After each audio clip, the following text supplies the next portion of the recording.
Good morning and welcome to today's New York City Council hearing for the Committee on Economic Development. At this time, we ask that you please silence all cell phones and electronic devices to minimize disruptions throughout the hearing. If you have testimony you wish to submit for the record, you may do so via email at testimony@council.nyc.gov. Once again, that is testimony@council.nyc.gov. At any time throughout the hearing, please do not approach the dais. We thank you for your cooperation. Chair, we are ready to begin. Good morning and welcome to this hearing of the New York City Council's Committee on Economic Development. My name is Amanda Farias and I have the privilege of chairing this committee. I would like to extend my thanks to the members of the committee who are here with us today, recognizing Council members Riley, Bottcher, and Aviles, the administration, the New York City Economic Development Corporation, industry representatives, and other stakeholders for coming together for this important hearing. This hearing will examine options to expand shore power capacity at New York City's cruise ship terminals. Installing infrastructure for ships to plug into clean electrical power while docked provides tremendous environmental benefits for port communities, while simultaneously enshrining New York's status as a prime global cruise destination. The COVID-19 pandemic severely disrupted the cruise industry and broader tourism economy. But cruise activity has been rebounding swiftly, with over 1.3 million cruise tourists who contributed over $420 million to the city's economy last year alone. Investing now in sustainable technologies like shore power at city cruise terminals will pay dividends as passenger volume continues growing over the long term. Our city has traditionally been a leader in this space. The Brooklyn Cruise Terminal was the first East Coast facility equipped for shoreside electrical connection back in 2016. Yet, its usage remains low among ship docking in Brooklyn and significant potential for shore power remains. Upgrading more terminal berths with plug-in capacity at the Brooklyn Terminal and as part of a broader port redevelopment efforts at the Manhattan Cruise Terminal will lead to significant emission reductions for the entire city. It will also demonstrate New York's commitment to the health and sustainability of shoreline neighborhoods like Red Hook and Midtown West. Today's hearing will assess the utilization of existing shore power infrastructure, as well as the Economic Development Corporation's plans to make shore power universal at New York's cruise terminals. We want to support our vibrant tourism economy while protecting surrounding communities from cruise ship pollution. We on the committee see an opportunity to marry strategic policy with capital investment into clean port technologies in order to achieve both of these goals. We look forward to an informative discussion with the administration today on the progress of shore power. Additionally, today's hearing will consider Introduction Number 4, 2024, sponsored by Councilmember Alexa Aviles.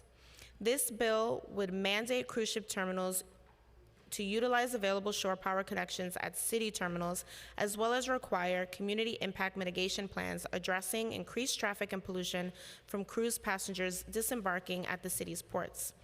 Enacting these shore power requirements into law, rather than just voluntary port policy, would improve emission reductions and neighborhood sustainability around our two major cruise hubs. As we examine legislation that would codify shore power standards, it's important to consider progress in other major ports nationally and worldwide. American cities like Los Angeles, Seattle, and Miami have already made shore power systems a normal part of their expanded cruise terminals. Meanwhile, global port cities like Hamburg, Copenhagen, Busan, South Korea are setting robust targets for 100% port electrification by 2040. New York's cruise industry suffered during the pandemic, but activity is rapidly returning. Now is the time to install critical clean technologies enabling continued growth while benefiting the city's waterfront communities. We cannot rest on past environmental achievements if we want New York to remain competitive in the cruise market. Expanding shore power represents a vital step towards cementing New York's position as the greenest and most equitable major cruise hub on the East Coast. Before we begin, I'd like to remind all those present today to please maintain decorum throughout the hearing. If you're here to testify, you will have 3 minutes to speak while your name is called. Please keep responses concise so that everyone has a chance to be heard. If you are unable to finish, please submit your complete written testimony to testimony@council.nyc.gov. Finally, I would like to thank the Economic Development team here at the Council, Senior Counsel Alex Polinoff, Senior Policy Analyst William Hongach, and Finance Analyst Glenn Martelloni for all their hard work preparing for this hearing. I will now turn the floor over to Councilmember Aviles for opening remarks on her bill. Thank you, Majority Leader Farias, for hearing my bill today, Intro 004, formerly known as 1050. I also want to thank my colleague, Councilmember Bottcher, for his co-sponsorship and support of this bill as the only other representative also directly impacted by having a cruise port in his district. Last but definitely not least, I'd like to thank all of our Red Hook residents, particular shout outs to Adam Armstrong, our environmental justice community-based organizations, Portside, New York, PS15, students and PTA, the Red Hook Business Alliance, and so many others who have been advocating for this for so many years. I am sure that during our public session, the good people of Red Hook will make you all aware of the many problems surrounding the current cruise operation and the fear and the dread that they currently face as we approach the height of this oncoming season. I want to honor their voices and allow them the space to speak to these issues, but I want to make it clear at the outset is that what you are seeing today, however it manifests, is a community that is tired of being dumped on and feels like it's being dumped on and is ready to take collective action. From the BQE to the last mile facilities to giant cruise ship operations that pollute our air and congest our streets, we are tired of bearing the brunt of toxic consumer culture that causes our communities to suffer disproportionately, both mentally and physically. Given how concentrated our city is and its small geography, this is a citywide issue. To the administration, I hope they hear these stories and know that this is civic engagement at its best. And it is our residents who were behind the installation of the initial electrification in the Brooklyn terminal. Our ports are a vital asset not only to our neighborhood, but also to our city and the region. While we're talking about the cruise ships in particular, I must underscore that our community is committed to a working waterfront, to leaning into climate solutions that must include our coexistence with the water. We cannot barrier our way into resilience or an adaptive future. Further, we demand to be partners in the solutions and decision-making that pertains to our community, not just passive listeners that we must then clean up because our voices weren't heard at the top. The cruise ship industry, while rebounded, is an incredibly lucrative industry. And what we are saying here is that the health of all New Yorkers should be the city's first priority. It should be dealt with urgency as we lean in and see the climate catastrophes that are surrounding us on a daily basis. And lastly, I will say, the Red Hook community has not seen economic benefit from this or any other cruise deal in all of the years that we have been hosting cruises. We have seen a negative benefit, and that is traffic, unwieldy, businesses closing because workers can't get there, honking, car crashes, only one road in, one road out, no planning. This is unacceptable, and our city can do better. And I have to say to the EDC team who worked with us, the community residents last year, to mitigate, I thank you and recognize that work, but we must do better. We cannot do this after the fact, and we must be included in decisions. A lucrative industry and Red Hook gets zero benefit is just simply unacceptable. Our health and wellness is the priority of myself and every council member here, and so let's partner in protecting our air and our water and make sure that we put people over profit and we lean into our climate future, and we ensure that we are doing everything in our power to put New Yorkers first over the profit margins of cruise industries. So with that, I want to thank the chair again. Thank you so much, Councilmember Aviles. I'd now like to allow Councilmember Bottcher a moment for an opening statement. Thank you so much, Chair Frias, and thank you to my friend and colleague, Councilmember Alexa Aviles, for your leadership on this issue. We're here today to talk about the good, the bad, and the ugly. The good is the benefits that the cruise industry provides to New York. It is a major economic provider in New York. It directly and indirectly employs thousands of New Yorkers. In our district, the Manhattan cruise ship terminals do have a positive economic impact in Hell's Kitchen in Midtown. A lot of the folks from the cruise ship terminals come out into our neighborhoods, patronize local small businesses. The hospitality industry provides thousands of good paying jobs for New Yorkers in all 5 boroughs. The bad is that that economic impact is not equally shared among all New Yorkers. And I've been learning a lot about this. I was out in Red Hook for a press conference when we first announced this legislation in the fall, only to learn about how the Red Hook cruise ship terminals are not directly benefiting the people of Red Hook. The folks getting off those terminals should be spending money in Red Hook. They should be patronizing small businesses in Red Hook, something I want to talk about today. The ugly is the environmental impact of the cruise industry. Cruise ships, when they're at sea, emit tremendous pollutants. The 63 cruise ships owned by Carnival Cruise Lines emitted 43% more sulfur oxides than all the cars in Europe combined in 2022. When they're at port and not connected to shore power, the ships are burning heavy fuels, emitting toxic emissions into the air that's wafting into our neighborhoods. This is entirely preventable with shore power. In Manhattan, we have no shore power. Those ships are burning fuel when they're at port.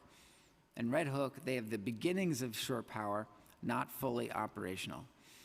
We appreciate the efforts that EDC has been making to electrify the ports.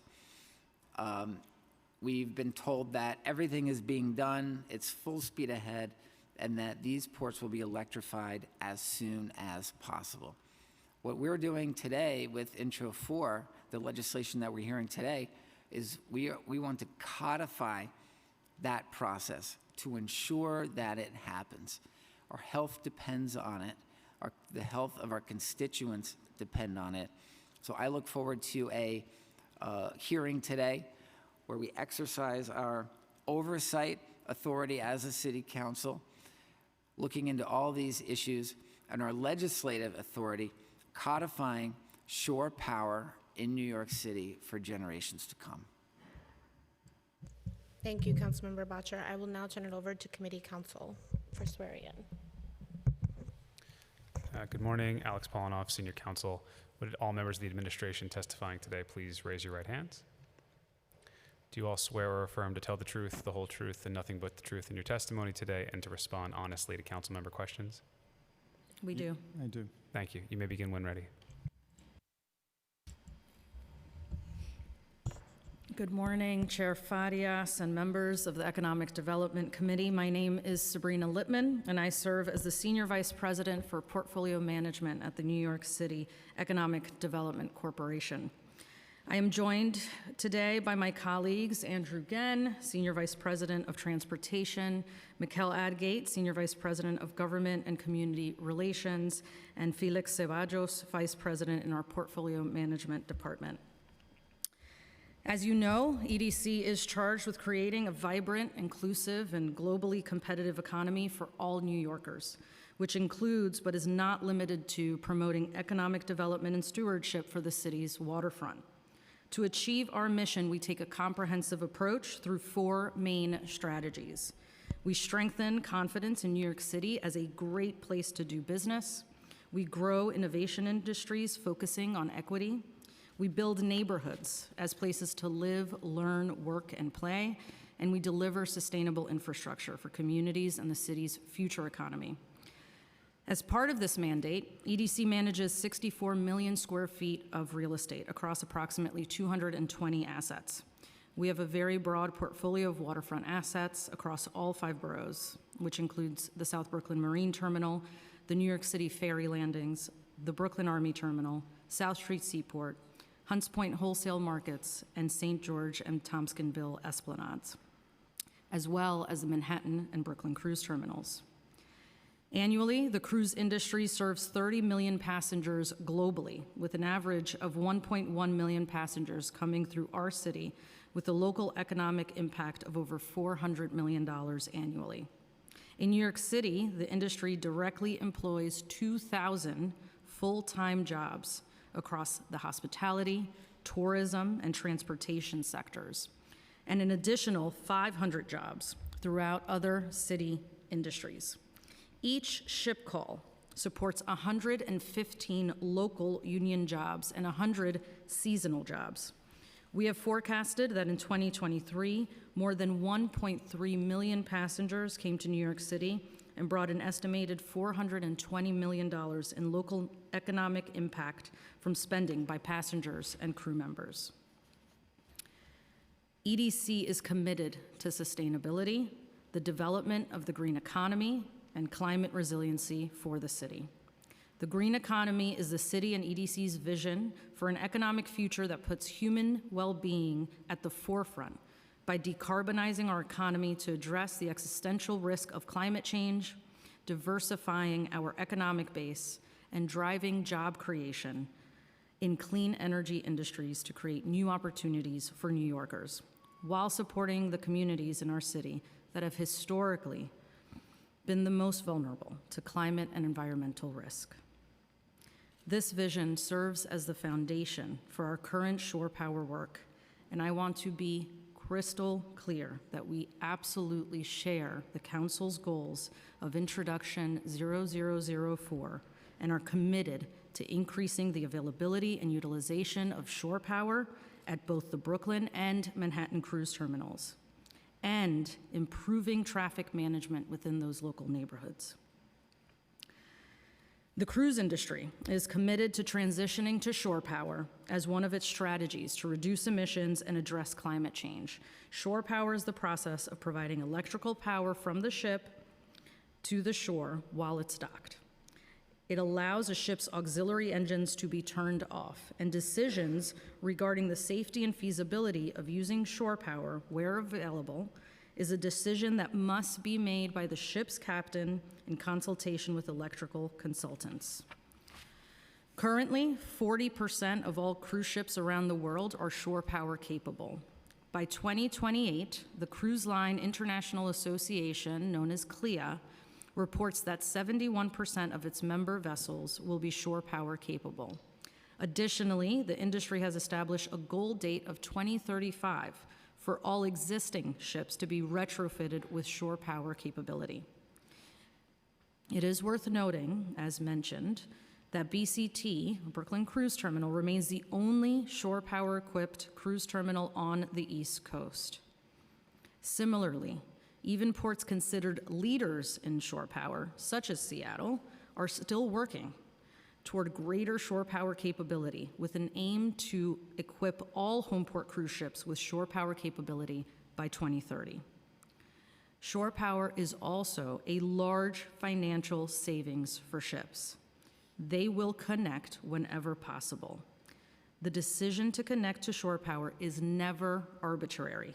When cruise lines are unable to utilize shore power, it is because the power grid cannot handle the ship's needs without overloading the system, and/or there are safety concerns with connecting because of weather or load shedding. EDC's management of the Manhattan and Brooklyn cruise terminals on behalf of the city is accomplished through a number of ownership and operating agreements at each location. The Manhattan Cruise Terminal is owned by the New York City Department of Small Business Services. EDC serves as the lease administrator.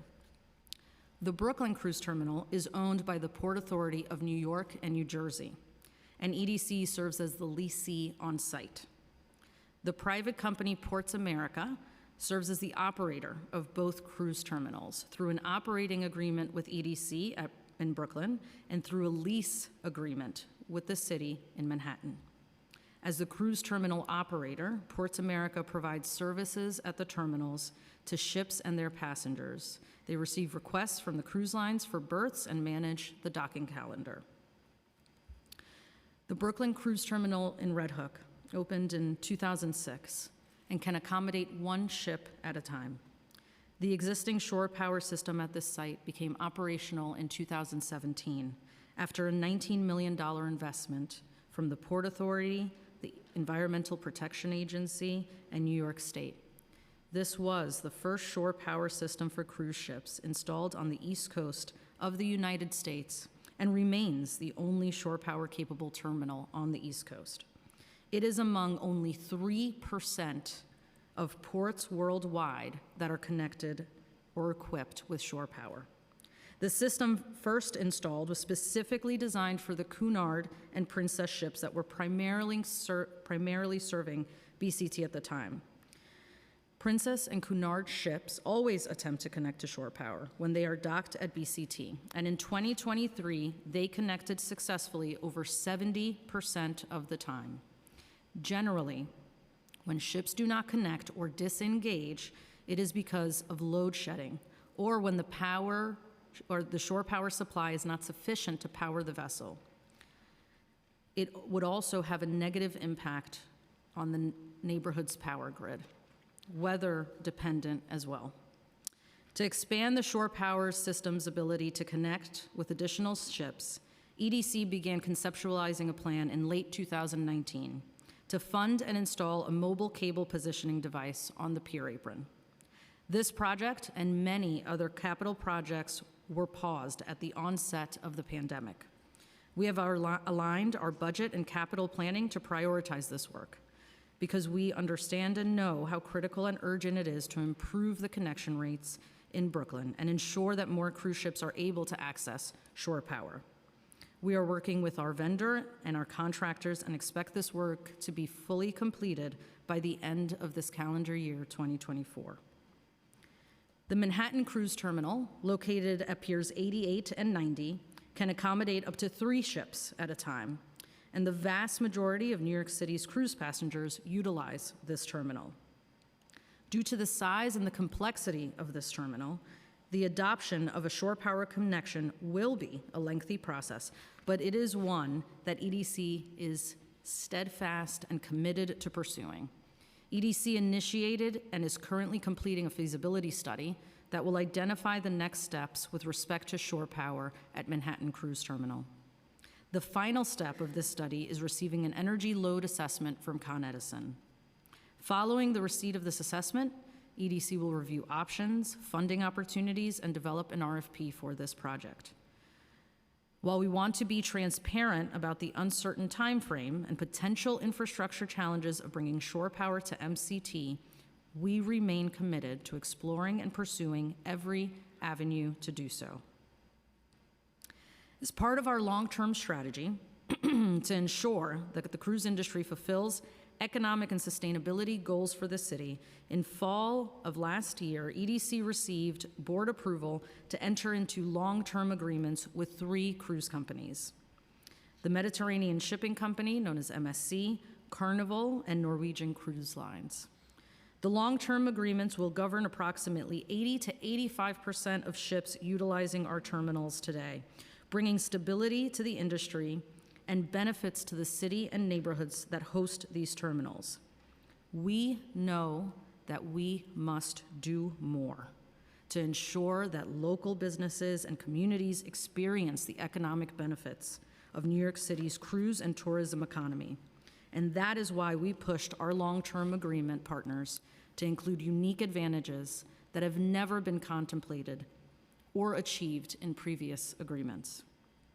We have leveraged our long-term agreements to ensure that New York City's cruise industry is bringing economic benefit to the communities, committing to shore power, contributing to workforce opportunities, and learning in exchange for preferential berthing at our terminals. With the implementation of our long-term agreements, we have negotiated terms requiring that the cruise lines establish educational partnerships to provide networking and job opportunities for New Yorkers, as well as a local provisioning plan to create contracting opportunities for city businesses while also maximizing contracting opportunities for MWBEs. Cruise lines that enter into long-term agreements with EDC must also contribute to a first-of-its-kind community priority fund through a per-passenger fee, and we will be working closely with Council members Aviles and Bottcher to ensure that these monies will be used to address the needs and projects identified by the local community. These benefits did not exist in earlier agreements. These agreements also function as an additional measure to ensure that cruise companies commit to shore power development and availability across their vessels and operations in New York City. To this end, any long-term agreement requires that a cruise line first uses shore power for New York City-based ships when available and operationally feasible.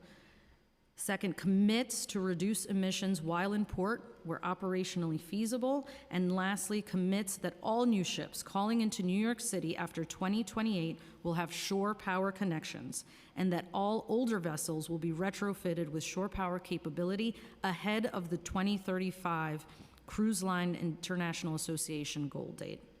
For the 15 to 20% of ships utilizing our terminals without a long-term agreement with EDC, these ships also have an interest in connecting to shore power when feasible and available, as it is significantly less expensive fuel source, and all cruise lines are committed to decarbonization initiatives.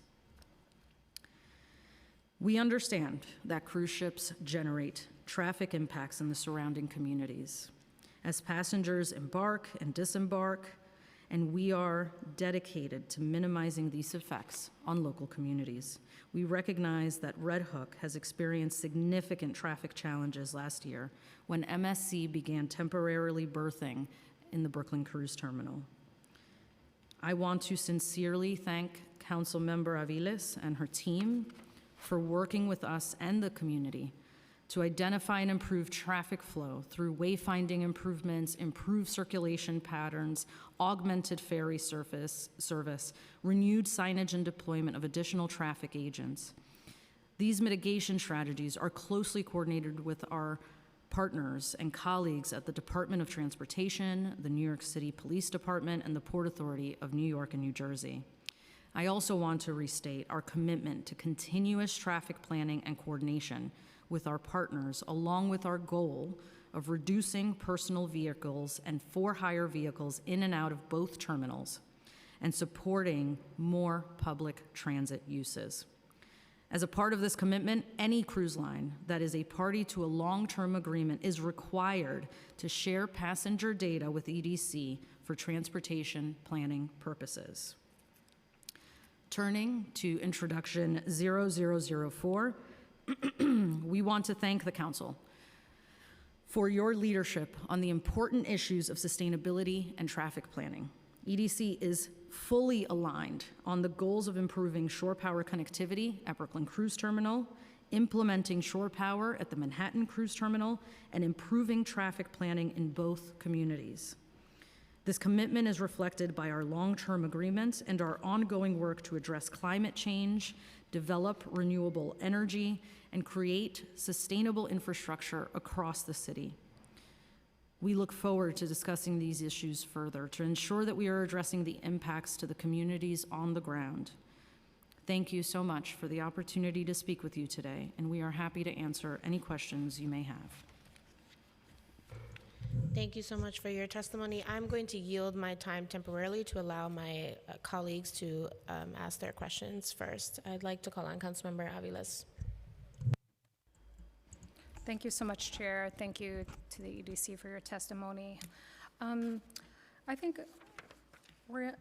just to jump in, and excuse me, this might be a little bit all over the place. We have so many questions. But let's start at the traffic mitigation piece. So EDC has noted to our office that legislating cruise terminal agreements are not necessary because the cruise terminal agreements that are still in the midst of being negotiated fully represent the concerns of our community. And I think that was also reflected in your testimony today. So I'd like to know, according to the legislation and compare with what we understand the language of the agreements are, which we have not yet seen, starting with the traffic mitigation. So this past summer, the EDC, as was noted by both of us, we engaged in these weekly dialogue with community members around traffic mitigation, which clearly was a result of having no plan to deal with 5,000 individuals in the neighborhood at a sudden moment in time. As you know, businesses suffered as traffic was at near standstill each and every cruise day, and pedestrians suffered tremendously. This was a disaster, as we all know.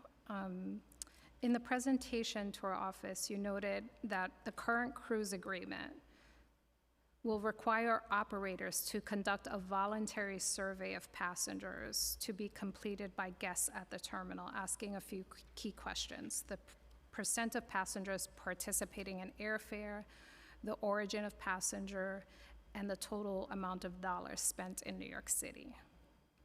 How is these questions at all similar to a community traffic mitigation plan as outlined in the bill that would require reduction of traffic, reduction of vehicular noise, vehicular pollution, to name a few?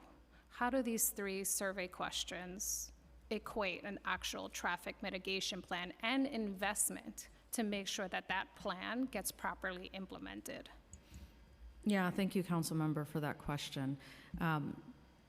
We take the issue of traffic and congestion very seriously, and it requires a fully comprehensive approach.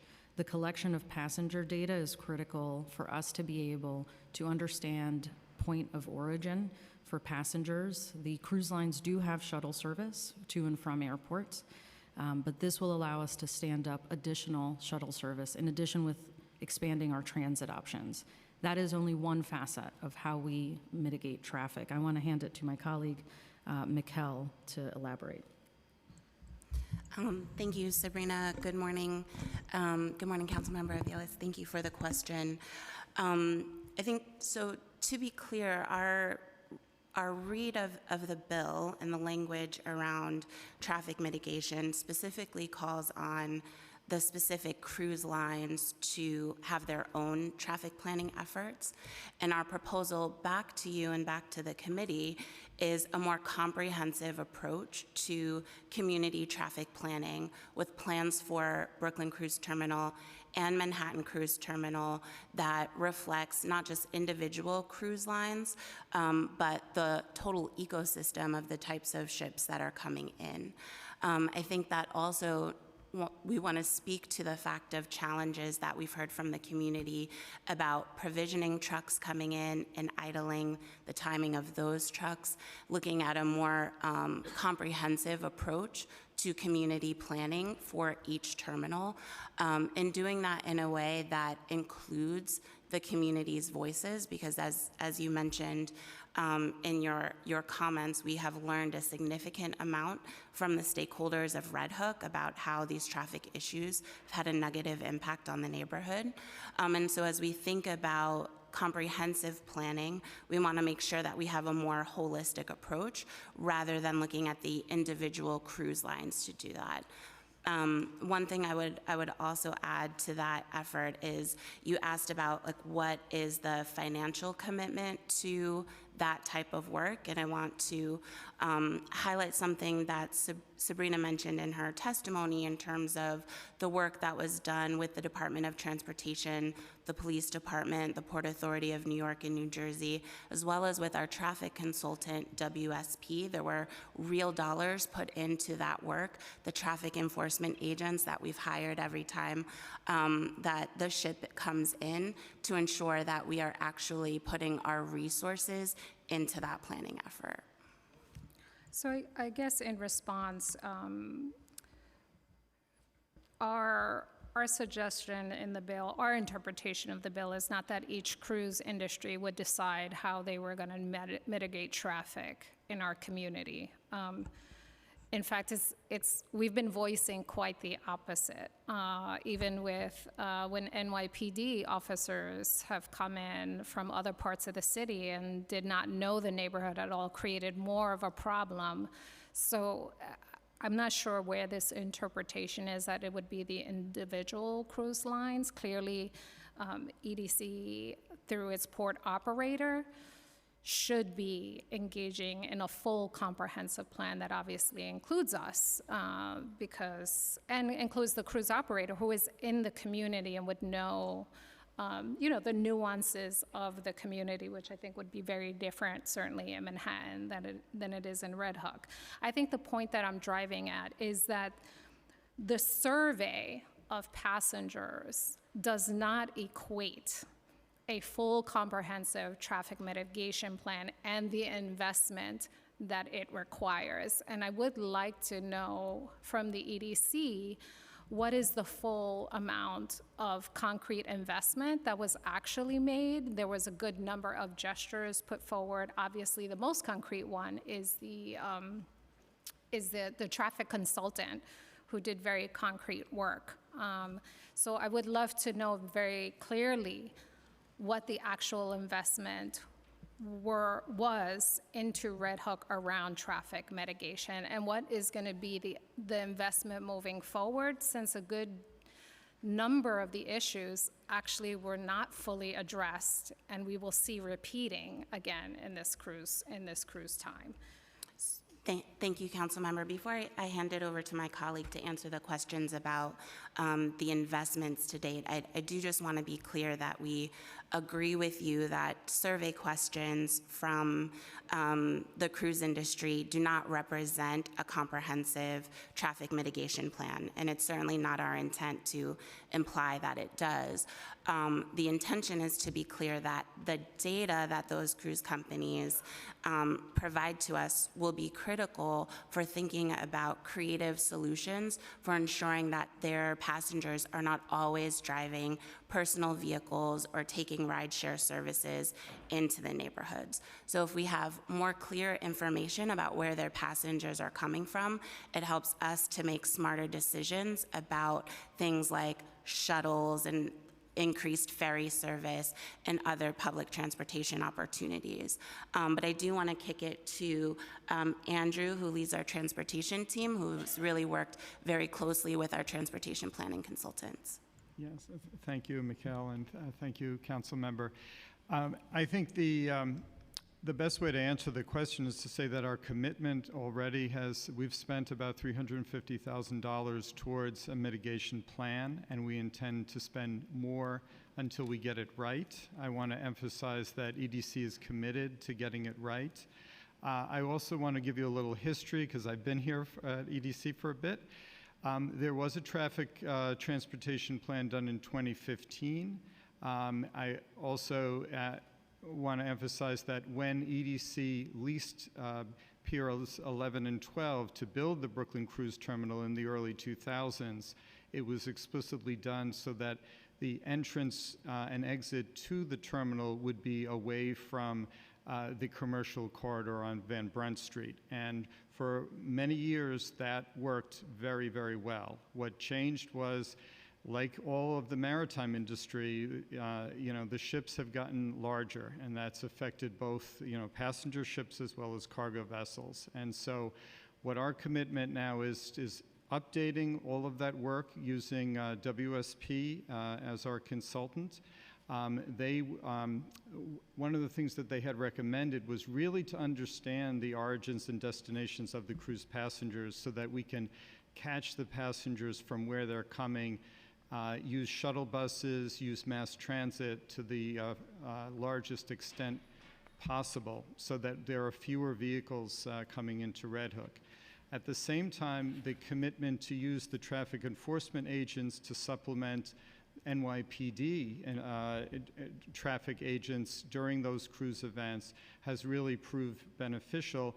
And then, you know, one of the things that we're doing too closely with New York City DOT on the traffic master plan is to make sure that all the signage, all the wayfinding devices with, you know, with Google, with Apple, with Waze, all of that is directing people appropriately into and out of the Red Hook community. So there will be a lot of work and beginning, well, it's happening now and continuing in close concert with your office. Thank you. Certainly, we are well aware of your long history of working with the community. I mean, since 2015, the other very notable change in the community is not just the size of the ships, but the proliferation of last mile facilities, which EDC knows very well, bringing thousands of trucks into a community with one exit.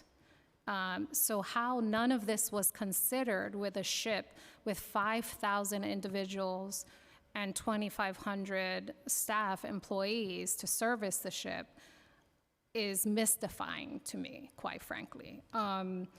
However, we're going to try to move forward in good faith. I would like your office to provide us with a breakdown of what that $350,000 went to so that we have a clearer understanding.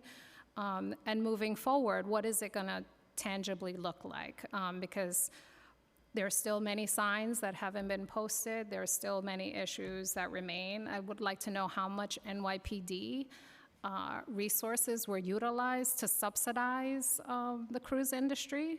I'm not sure this is a good use of taxpayer dollars, but I'd like to see that in the breakdown. I think in moving on to shore power, I agree. I appreciate that you're trying to use data. We advocate for data to show the bottom line. And in fact, I also like to verify the data and ensure that we're just not repeating cruise lobby data, who are specifically focused on protecting their bottom line. So our goals might be very different. I think, so I wanna move on to the shore power piece. You know, early in my tenure, the EDC president, Kimball, noted that the electrification would be repaired within a year. We are 3 years later with an additional year and a half, Q4 20, I think, what do you say, Q3 maybe this year? I forget. It keeps moving to repair this jib. If the mobile jib is anticipated to be ready by next fall of this year, why has EDC extended the timeline for plug-in to 2035 through these agreements? Thank you, Councilwoman. I can hopefully address that. So the current mobile jib that's there will allow us to connect to additional Princess and Cunard ships, which is critical to get more ships connected to shore power. That will be complete by the end of 2024, and that will be tracked and measured by our partner, Ports America. Again, the only time ships are unable to connect are for 3 reasons. It is weather-related, and it is unsafe. It will overload the grid, and it is unsafe, or there is load shedding happening at Con Edison, and we want to be safe. Outside of that, the most important piece is to create a system that is compatible, and that is the true goal. The 2035 date is very specific to the cruise lines themselves. So the cruise industry, the CLIA, is committing that all new ships are shore power capable by 2028. By 2035, all ships, all vessels are to be retrofitted. Those that are not shore power enabled are retrofitted. Our goal at Brooklyn Cruise Terminal is to expand the capability of that shore power to connect to as many ships as possible. So in terms of, you mentioned the reasons why ships may not be plugging in. How does EDC verify that? Because there has been data across the globe that show ships actually are not plugging in because it's just not convenient, they're not interested. But these things are often not verified unless there's an investigative reporter who is following this data. How is EDC verifying that these are the reasons? Yeah, absolutely. It's a very good question, and especially considering that we are implementing a requirement within these long-term agreements, it's critical for us to hold these lines accountable. So EDC works with Ports America, the terminal operator, to track those connections. So we do the due diligence to make sure that the shore power-equipped vessels connect as often as possible, and we monitor all the conditions under which the vessels do. So that will help us find and develop a best set of practices and address any conditions that impede shore power. So Ports America provides us with that report along with what conditions were aligned to ensure that it was only for those 3 reasons that I stated earlier that the ship was unable to connect.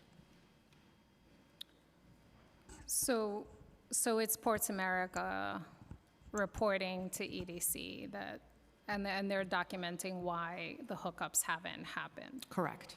And can you tell me a little bit why the port, why there has been such a problem with the load shedding here? I think that's a question that Con Edison can likely answer a bit better, but I can give you a sense of it. We want to ensure that we never compromise the integrity of the neighborhood's grid capacity. We do not want an event where the neighborhood ends up without power in order to power the ship. So we never want to see something like that happen, which is why there is always an electrical engineer on site to ensure that it is a safe connection. We are working very closely with Con Edison to ensure that the grid is able, ready, and willing, and it is. 70% of the time, the ships that are compatible with the system are able to connect, which from an industry perspective is a significant percentage of the time. The other element is weather, and that is up to the ship's captain. If it is inclement weather or high winds, we want to ensure that that connection is safe. Isn't the power supplied by NYPA? I'll ask Felix, because I actually don't know the power's through Con Edison. I think the power is through Con Edison. I know we work with DCAS as well, but the power... Do you want to verify that? I can verify that, and get yeah. back to us? We can verify that. You know, it seems like other ports seem to not have this problem. Of course, I agree. We don't want to impact our communities any more than they already are, but it is a curiosity why the system is frail in this way. In terms of, so the bill, so just in terms of the 2035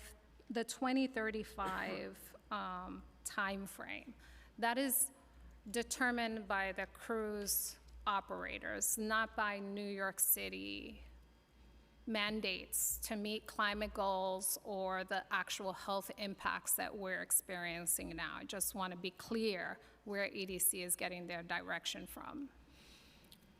So the 2035 date is based on the Cruise Line International Association mandate across all cruise lines globally. So that is the date certain that all vessels will be shore power capable. President Kimball is steadfast in his commitment to move with purpose and urgency to equip both Manhattan Cruise Terminals and Brooklyn Cruise Terminals with the shore power needed to connect to every ship that comes in. And we are making significant steps towards that progress. I appreciate that, but for the record, I have to note that we work for the residents of New York City, not for the cruise liners and their billions of dollars in revenues that we see no benefit of. So those cues should be from our communities, from New Yorkers, not from the cruise lobby or the cruise industry that decides it's going to get its ships ready. This has been a long-standing issue that the industry knows quite well has been a problem. So I think I just have to say that for the record.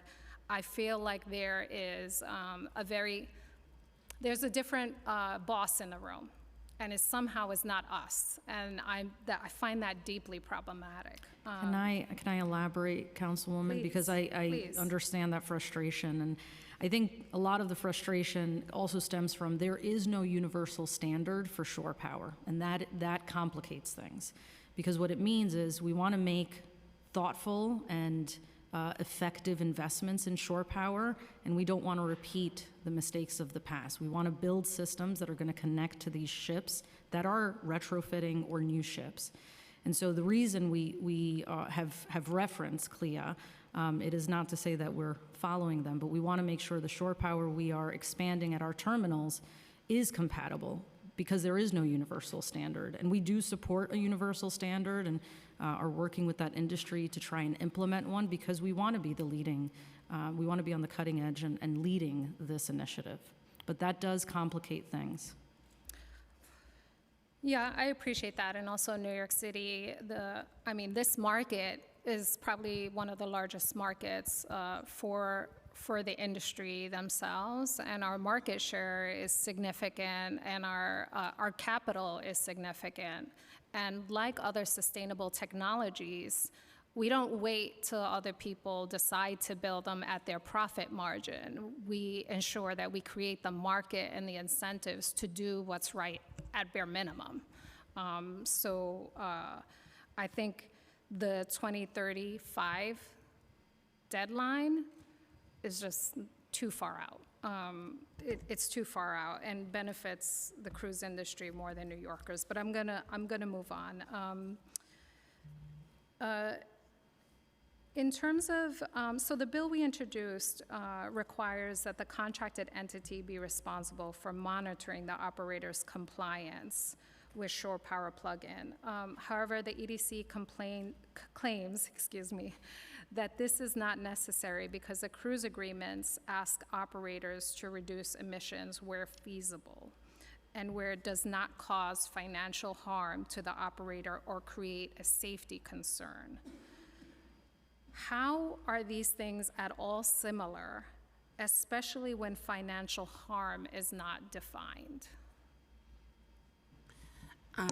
I'm sorry, council member. I'm not sure what you're referring to in terms of any conversation about financial harm to the cruise operators. What we have said, in sort of early discussions with committee counsel is that, we want to negotiate this bill in a way that is reflective of the council's goals and our shared alignment on improving shore power utilization at both terminals.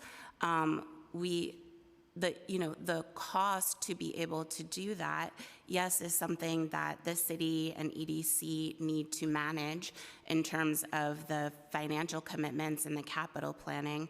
But as Sabrina laid out, we already have that capital commitment confirmed for Brooklyn Cruise Terminal. That work is ongoing for increasing capacity.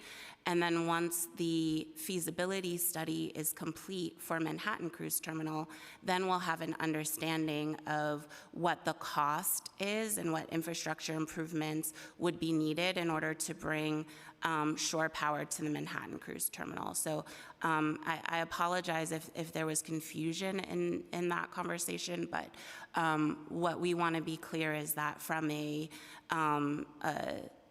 planning perspective, we are moving forward to improve shore power capacity at both locations, and we're doing it in a way that still allows for, as Sabrina laid out, both the real-time decision-making that needs to be happening with the ship's captain, the electrical engineer, and all of the technical realities each time that the ship is coming into berth. I just have to note that the phrase where it does not cause financial harm to the operator or create a safety concern was in a presentation that the EDC gave to us directly. So I don't know where the miscommunication is, but I think what we're asking for is certainly clarity of definition and where none of these things are fully elaborated. The second question is, have you all considered the healthcare costs of Red Hook residents who have borne the brunt of the environmental burdens for decades? We know the original investment in shore power was actually made during the Bloomberg administration, using the healthcare savings in healthcare costs for residents as a major impetus to justify the installation of shore power. Has the EDC continued to map that data, and has it at all looked at it as of recent?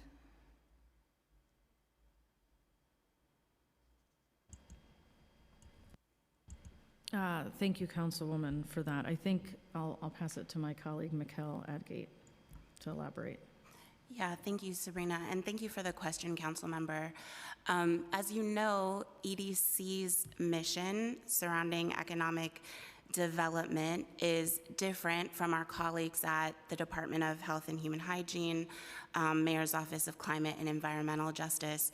So I cannot say that we, EDC, have done specific mapping as it relates to health indicators in our cruise terminal communities. That said, I can say that we collaborate closely with DOHMH, MOCEJ, and other partners about the impacts of our economic development work. We know that the community has been asking for progress when it comes to air quality monitoring as it relates to the cruise industry and the cruise terminals. And so we have already started discussions with DOHMH, the Department of Environmental Protection, and MOCEJ to see how we can be a partner to that work, because as you said in your opening statement, the air quality realities in our environmental justice communities are impacted by a variety of factors. Yes, the cruise industry, but also traffic, last mile facilities, industrial uses. We understand that we are a part of a much broader conversation about air quality, and so we are committed to partnering with the entities that regulate and manage that work for the city, so that we're being transparent and sharing information as decisions get made. So can you speak to, what has EDC with these partner agencies, knowing the health impacts of this industry, again, noting it was used to justify the implementation of shore power back in the day, and knowing it's not fully functional? What has EDC tangibly done around health impacts with the partner agencies in, let's just say, the past 3 years? Thank you for the question. I would not be able to say to you that we have, done anything specifically that is improving health indicators in these communities, aside from the, sort of less tangible impacts of, having a working waterfront, job creation, and those pieces that are more loosely connected to health and improvements across our neighborhoods. What I can say is that we have initiated those discussions to look at opportunities for air quality monitoring, thinking about how can we be transparent about that data, and that we are very committed to working with you, Councilmember Aviles and Councilmember Bottcher, and your constituents in having that information be a guiding force in how decisions are made in the communities. But if you're asking me to say, have we specifically invested in, a health clinic in Red Hook or something along those lines. I wouldn't be able to answer affirmatively on that. What I can also say, though, is that as part of the long-term agreements that Sabrina highlighted, because we have included language about environmental benefits, emissions reductions, requiring shore power connectivity, we see ourselves as part of the broader strategy to improve air quality across the city.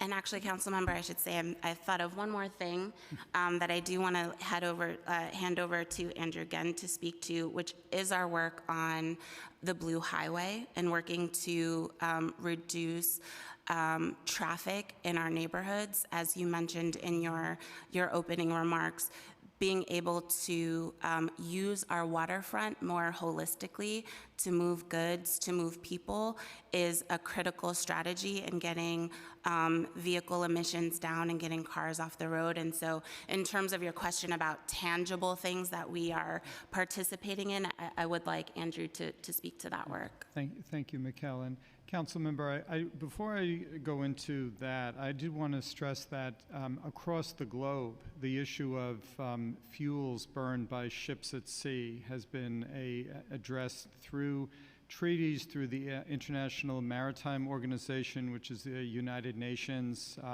agency. And what that has done in port cities across the world is establish environmental control areas where the ships have to change the fuels that they burn to cleaner, low sulfur, low nitrous oxide fuels when they enter a port. And that is true for all the ships and vessels, both freight and passenger, that come into New York Harbor. And that's closely regulated by the Coast Guard. So that's one global improvement ahead of shore power. But as we move forward, there's more and more pressure to convert vessels to liquefied natural gas, to hydrogen, to other cleaner fuel sources in addition to shore power. Cleaner. Yeah, no, and I understand. I understand. To get to Mikkel's point, EDC and the city, the administration is committed to the green economy, which is sustainable economic growth, and key to that is decarbonization and reducing carbon that's burned in our supply chains, and that includes using waterways and using electric vehicles wherever possible to literally transform, how the city, how both passenger and freight moves into, out of, and through the city. So that is something that you'll hear more about. Thank you. Yes, we talk a lot about it. These are all related compounding issues that we face, and certainly I know you have been working on materializing a Blue Highway. However, we're talking specifically about the cruise terminal today and the fact that the cruise industry itself, we are well aware of what the emissions, the impacts, the polluting impacts of this industry, well aware. The data is irrefutable. It's a global issue. We face it here. So to hear that we are signing agreements with for future benefit or future mitigation plans when we have been doing this for years and have not planted a tree, have not invested in any real on-the-ground immediate mitigation strategies, is just unconscionable. We don't know what's in the agreements, and I know legally EDC has responded that they cannot share those agreements for whatever legalese doesn't allow that. Nevertheless, we are at a disservice here because we don't know what is happening in those agreements. Just you and the cruise agency, and you're not an actual city agency. You're a nonprofit corporation. We have a real problem with this. So I guess I just want to say, I think I'm going to take a quick pause here and certainly turn it over to my council member, because we engage in so much conversation and there are other questions that I want to dig into, but I'd like to provide some courtesy to Councilmember Bottcher. Thank you so much. I'd like to drill down on the timeline for electrification of the Manhattan cruise ship terminal. Thank you for being transparent in your testimony. I think the way you put it was, we want to be transparent about the uncertain time frame. So we understand that you can't right now give us dates and benchmarks attached to dates. But I really want to try to understand, under the best case scenario, how soon our constituents can expect to see shore power at the Manhattan cruise ship terminal. Here you say that the EDC initiated and it is currently completing a feasibility study that will identify next steps with respect to shore power. When can we expect to see that feasibility study completed? Thank you, Councilmember Bottcher, and happy to answer that. I want to start by saying it's important to note that shore power is tremendously complicated. It requires, again, there is no universal standard, but it also requires significant infrastructure upgrades, whether it's new substations, switchboards, sawtooth and cabling positioning devices, and other complicated electrical work. With that said, the feasibility study that we've commissioned for Manhattan Cruise Terminal is near completion. We quite literally have just one remaining item left, and that is that Con Edison load letter, which is incredibly critical because that will inform us as to whether there is available grid capacity for the additional 13 megawatts that is needed for this system. We are expecting that letter from Con Edison quite literally any day now, and that once we have that, if the grid capacity is confirmed, which we won't know until we have it, and it would mean that Con Edison is willing to allow 13 megawatts added to their grid, we can start and begin capital planning. What that looks like right now per pier is looking between $15 to $20 million of an investment to start standing up a shore power system. If it doesn't have the 13 megawatts, then what that means is that we would need to incorporate utility upgrade costs. And that utility upgrade cost is going to be dependent on what that load letter tells us and how much more we would need to build, or if we need to build a substation. With that said, we already are starting with things that we can start with. So for example, we have a trench project because we will be trenching and that power through cables, and we're trying to start all of that infrastructure work now ahead of it. But until that load letter is really in hand, depending on what it says, there are two very disparate tracks, which is causing the frustration that we have that we can't provide a time frame at this time. What I can commit to, and what I know we are committed to, is that we will keep your office and the community fully engaged, as we have in Red Hook, as these items come to pass, so that you're fully, it is a fully transparent, open line of communication, and you understand where we are in the process. Thank you. Let's say that the feasibility study wraps up this summer, for example, and let's say that Con Edison, in its load assessment, finds that a substation would not need to be added. When, from that point, would we expect to see an RFP put out, potentially? I'm always concerned to speak in generalities, and I totally understand. How long do these generally take, RFP, to prepare RFPs? Once we have the feasibility study, we would move quite quickly. I mean, the first piece before the RFP is identifying the funding source. So we would be working closely with your office, with the council, with the city, to identify the city capital that will be needed to be able to implement. Once we have security in that field, the RFP process can happen, rather expedited as we'd like it. I mean, President Kimball has been clear this is a top priority, and so this would be fast-tracked. But the capital planning portion would be the immediate next step, is identifying those sources. So let's say that in next year's, during the budget negotiations, we get a commitment that in the FY '27 budget, would it be, that we have the capital funds for this. So we put out an RFP next spring. How long would that RFP be out? Typically, and I again, just speaking in generalities, I mean, from your lips to God's ears, I hope that all of that works out. I would say anywhere between a 3 to 6 month process to be able to draft the RFP, release it, allow 3 months for us to bid out the project, publicly procure the project. Once the city capital or the project is fully invested, we would then be able to start engaging with the experts that are going to be required. The other element I just want to highlight here is that we don't do this in a vacuum. This has significant coordination with additional partners. So the Army Corps of Engineers is very involved here. DEC is very involved here. We need to work with Ports America.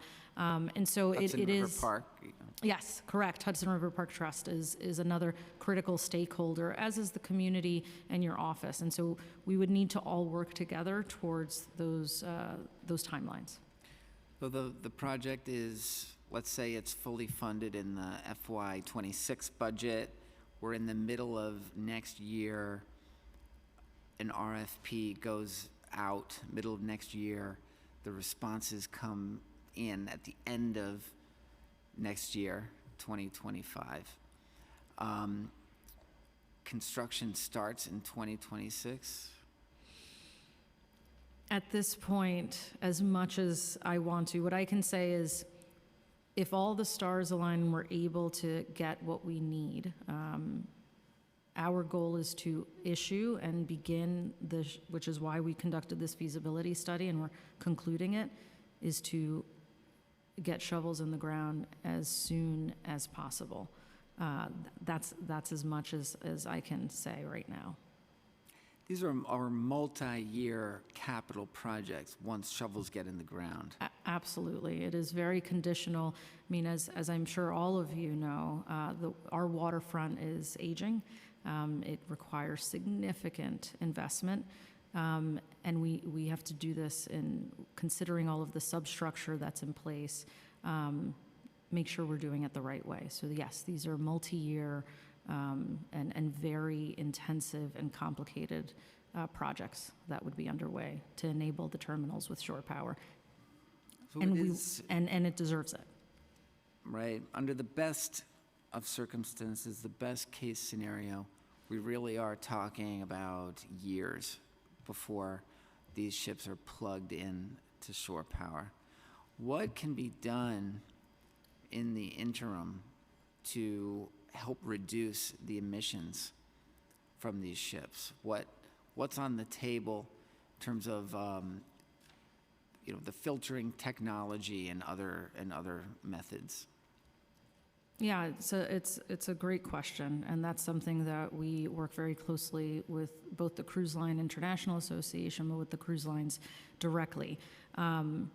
We are very happy to see that the cruise lines that are coming in, the majority of them are using, they are all at EPA standards and low sulfur emissions at 0.1%, but they're also using closed loop systems, which is also a future-facing technology that is drastically reducing the emissions while they're on port. I look forward to working with you on that, and my colleagues and I on the West Side are ready, willing, and able to do anything we can to help expedite this process, particularly on the funding side. So thank you for your partnership in this. Thank you very much, Councilmember. Thank you, folks. I have a couple questions too. And I know you've answered some of this in your testimony and for members. So just if we can recap, what's the current status of shore power infrastructure at Brooklyn Cruise Terminal in terms of its full functionality being utilized by ships with shore power capacity? How many actual hookups exist? And how close are we to that 2035 ship retrofits that we spoke about? Thank you, Chair Farias. So at Brooklyn Cruise Terminal, the shore power system is functioning fully. What we need to do and what we are committed in doing is expanding its capability, again, because it is not a universal standard. As these ships come online, as they are retrofitted, as they are more capable, we need to create flexibility within that system, and that is what is currently underway. The mobile jib is this system that is being implemented and will be fully functioning by the end of 2024 to expand its ability to connect to more ships that are docking at Brooklyn Cruise Terminal. And that's not a flexible goalpost. That is not a flexible goalpost. Okay. That will be in place by the end of this calendar year. As a part of that, that is the first step. The one piece that I want to get out in front of is we have heard the community loud and clear. We are so grateful to the community for, and to Councilmember Aviles for raising the concerns. We understand that MSC, being one of the largest ships that has docked at Brooklyn Cruise Terminal, that is a temporary location. They are set to move over to Manhattan. But while it is there, we understand that the community wants to see that ship connect. So that mobile jib that will be complete by the end of 2024 is the first step in allowing us to add additional capacity, to add the cable positioning that's needed to connect to the MSC Meraviglia ship. Great, thank you so much. Okay, you just answered my timeline question of expansion. What would be the estimated cost for both purchasing and installing necessary equipment to make Manhattan Cruise Terminal shore power operational? Has EDC budgeted or sought funding for the terminal upgrades? It's a great question, and as I mentioned earlier with Councilmember Bottcher, shore power at Manhattan Cruise Terminal is shore power anywhere is complicated, but at Manhattan Cruise Terminal, where we are today is we are on the precipice of completing the feasibility study. Right. Until that Con Edison letter is in hand, the answer to that question can deviate significantly. If the grid has the capacity to accommodate shore power, it is a much, much different story than if the current grid doesn't. If the current grid doesn't, it doesn't mean that we can't have shore power. What it means is the investment is just larger because we need to add a substation to the facility. Once we have that Con Edison load letter, what I can commit to is, Chair, letting you, the council members know what the result is and what our immediate next steps are to be able to start putting funding around it. Because there is no estimate at this point, there is no funding allocated until the study is complete. Great, and are there standardized systems for voltage, frequency, and connector types in place for shore power that are typically used at cruise ports? Again, we do work very closely with Watts Marine. They are the leading forefront vendor that works on the best shore power connected ports. Again, we are the only one on the East Coast. There are only 3% of ports worldwide that have shore power, but this consultant works in Seattle on their shore power. Because there is no universal standard, that's what makes it all the more complicated. The connection points on ships vary significantly, and so what we want to create is the flexibility within, which is what we're doing with Brooklyn Cruise Terminal, is allow for flexibility. So regardless of where the ship's connection point is, we're able to find a way to connect to it. And that's what we are working very closely with Watts Marine, is to create a flexible system. Okay, great. And as Councilmember Avila stated earlier, and it's been reported that certain cruise ships fitted for shore power still often fail to connect when in port. How is shore power usage monitored and enforced by terminal operators? What penalties could potentially be imposed for noncompliance? And how is the EDC promoting the city cruise terminals to incentivize shore power compliance from cruise line operators? That's a fantastic question, Chair Fadias. So there's a few mechanisms. So first, I want to just be clear that of the compatible ships that can connect to shore power, they are connecting 70% of the time, which, if you look at any port in the United States, is a significantly high connection rate. What's the usual? Do we know if there's like A standard. an average? We can look back. I think we might have that number, but if we don't, we'll look back and we'll be able to report out to the council on that. We do know it is higher than average, significantly higher. And so when they are not connecting, that 30% of the time that they are not connecting, it is for three reasons. It is for weather, inclement weather, it is for load shedding, or it is a concern on the grid capacity. It's very hot summer, the Yeah. grid is uploaded. Totally heard that in the testimony. So those are the reasons. Yeah. To move on to the reporting piece, so Ports America is keeping track of every ship that comes in, whether they've connected, and if they haven't, what were the conditions that didn't allow them to connect. They work with the on-site electrical engineer to ensure that the electrical engineer is providing proof that the grid couldn't make it or the weather was such, right? It's between the ship's captain and the electrical engineer that make that call. Lastly, this is where the long-term agreements are actually incredibly critical to holding these cruise lines accountable. Like I mentioned in my testimony, connecting to shore power is not arbitrary. It is an absolute cost savings to ship. As Andrew mentioned, when ships come within the 2 miles of the North American coastline, the switch to the alternative fuel is very, very expensive to reduce those emissions as they're getting closer to land. It is significantly more affordable to them to connect to shore power. So they are already incentivized through that.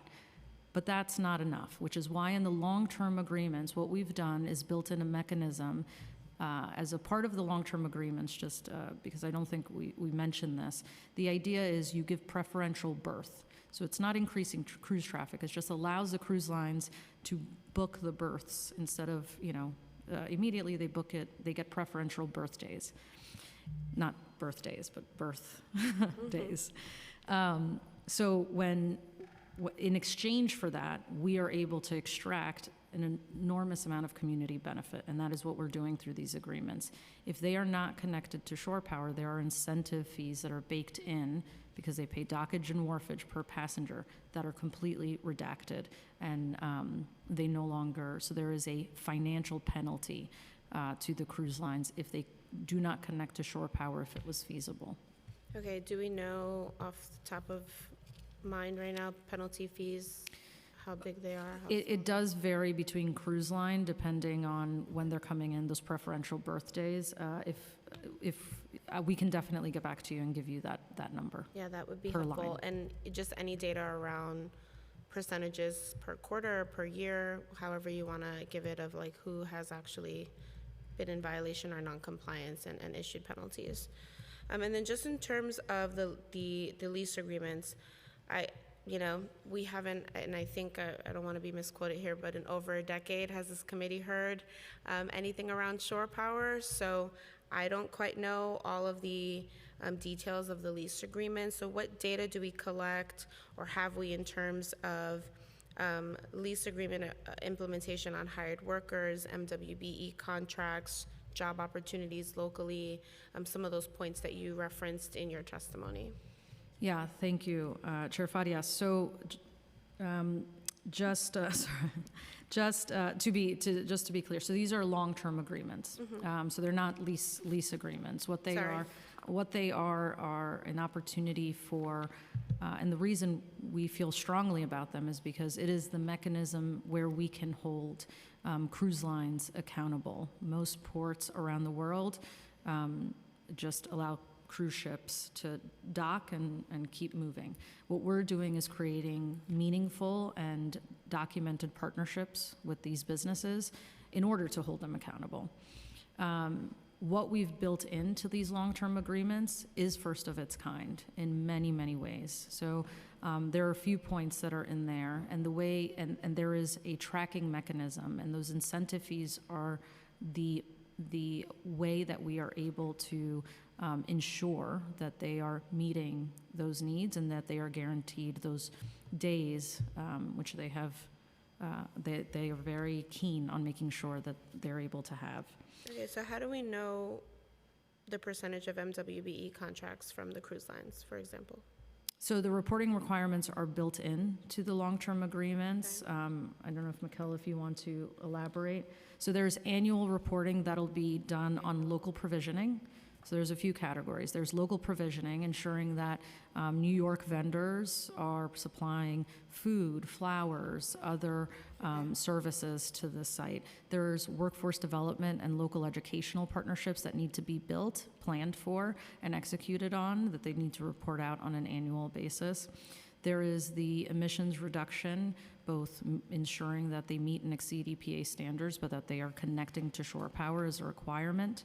And then there is the community fund, which is truly innovative and which is $1 per passenger of every guest that comes through our terminals that will go into a restricted fund specifically for the communities where the terminals are housed. Okay, can we actually talk about the community fund? So I know in your testimony you referred to it, that there's an EDC contributing to or per passenger through per passenger fees to a community priority fund.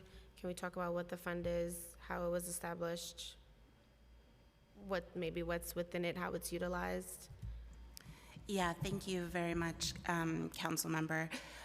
One thing I want to be clear about is that the information that Sabrina was just sharing in terms of tracking local provisioning, MWBE, workforce, even the Community Priority Fund, those are new things that are being implemented as part of these long-term agreements. And, you know, to Councilmember Aviles' earlier point, we completely recognize that many of our local businesses, our small businesses, have not seen the economic benefits of cruise industry in the Red Hook in particular, as Councilmember Bottcher laid out.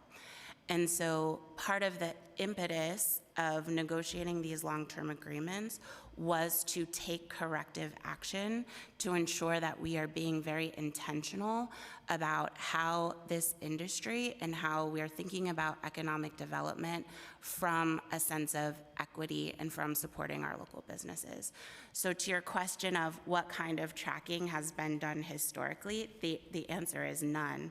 What we are saying is that as part of this work, because we have heard very loud and clear that we need to do better on transparency, on reporting, on being able to clearly show how funds are being spent in our local neighborhoods, that is part of the work and part of why, you know, as Sabrina laid out, these long-term agreements are what we see as being the future of ensuring that we can actually do that in a way that has real implications for the cruise industry. And so to your question about the Community Priority Fund, as Councilmember Aviles and Bottcher can attest to, we are looking forward to working with them and their stakeholders to establish the governance for that fund so that it's being used to meet the needs of both cruise terminal communities. We've had some early conversations with them to that point. We do not yet have a governance structure established because, again, we want to be mindful that it's not an EDC-led decision-making process. We are a conduit for the funds from the cruise industry, but that it's actually the council and the community. So when was it initially established? I understand it hasn't been established for a decade, but when was it initially established? So we received board approval for the long-term agreements in the fall 2023. So that process, and as Councilmember Aviles has mentioned, while we have shared language around the community and the sustainability benefits, especially around shore power, with the council, we do want to work with you to be able to share that full language. But it is still in process because we only received that board approval a few months ago. Okay, and then, so it's, are you saying it's $1 per passenger? It's $1 per passenger. $1 per passenger. How many dollars have we seen go into the community fund since fall of 2023? Like, So do we the- know if there's been So none? Not, so it's not established at all? It's not established yet. So we're That's waiting where- on us to create full governance model, set up a structure, and then we'll start the charging and putting into the monetary commitment into the fund. Okay. it is a part of the long-term agreements. Right. So once those long-term agreements are set, it's $1 per passenger. So we can expect, based on passenger counts, about 1.1 to 1.3 million that we get a year. Okay. So that's the funding. So for example, in 2024, the Manhattan Cruise Terminal usually sees about 700,000 passengers. It's a 700,000 annual fund. We estimate over the next 10 years that fund will generate close to $14 million specifically for those two communities, for Red Hook That's kind of and what I Midtown wanted West. to try to understand. Yes. I would recommend we retroactively pay into that once we figure that out from fall 2023, which would be great. But I'd like to obviously stay in the loop on how it's progressing, but these members are the priority members to be working with. The last question I have before I see if anyone has any additional questions or comments, what kind of support does the NYCDC need from the state or port authority to outfit all city cruise terminal berths with shore power capacity? Other than all the support. Yeah, I think you said it perfectly. You know, as Sabrina said in our testimony, because of the ownership and leasing structures varying between Brooklyn Cruise Terminal and Manhattan Cruise Terminal, obviously the Port Authority of New York and New Jersey is a critical partner on the Brooklyn Cruise Terminal side. On the Manhattan Cruise Terminal side, she mentioned a few: Department of Environmental Conservation, the Army Corps of Engineers, and others. I think as we continue, especially on the Manhattan Cruise Terminal side, the completion of the feasibility study, a timeline for that work, we definitely see being able to access federal funding as being a part of our long-term strategy. We've had initial discussions with the U.S. Department of Transportation, MARAD, as you know. We have been successful in securing federal funding from that entity. They know that we have a very clear directive from the mayor and from President Kimball to do more to ensure our clean ports, and we see that partnership as being instrumental, not just on the permitting side, but also on the funding side. Great, thank you so much. Oh, I'd like to acknowledge Councilmember Rafael Salamanca has joined us for this hearing. Thank you, Councilmember. Do you have questions? Awesome.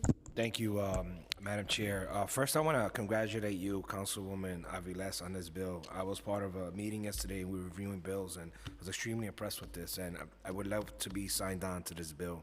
My question more to EDC, it's great seeing you, is more on the waterfront in Hunts Point. We have I know Freight NYC, I'm sorry, is something that EDC is interested in. I know that nothing has moved, but there has been many conversations. And there, I know that in the waterfront of Hunts Point, for example, we have a cement company called McGinnis that comes in once a month, and they bring cement from Canada, powder. Then it goes into this, I guess they process it, and it goes back out.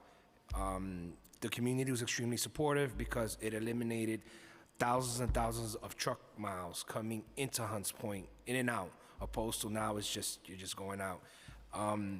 But this, the cement truck is stationed there for a long period of time. Do we know, has EDC ever done a study as to the amount of energy that they are using to be stationed there?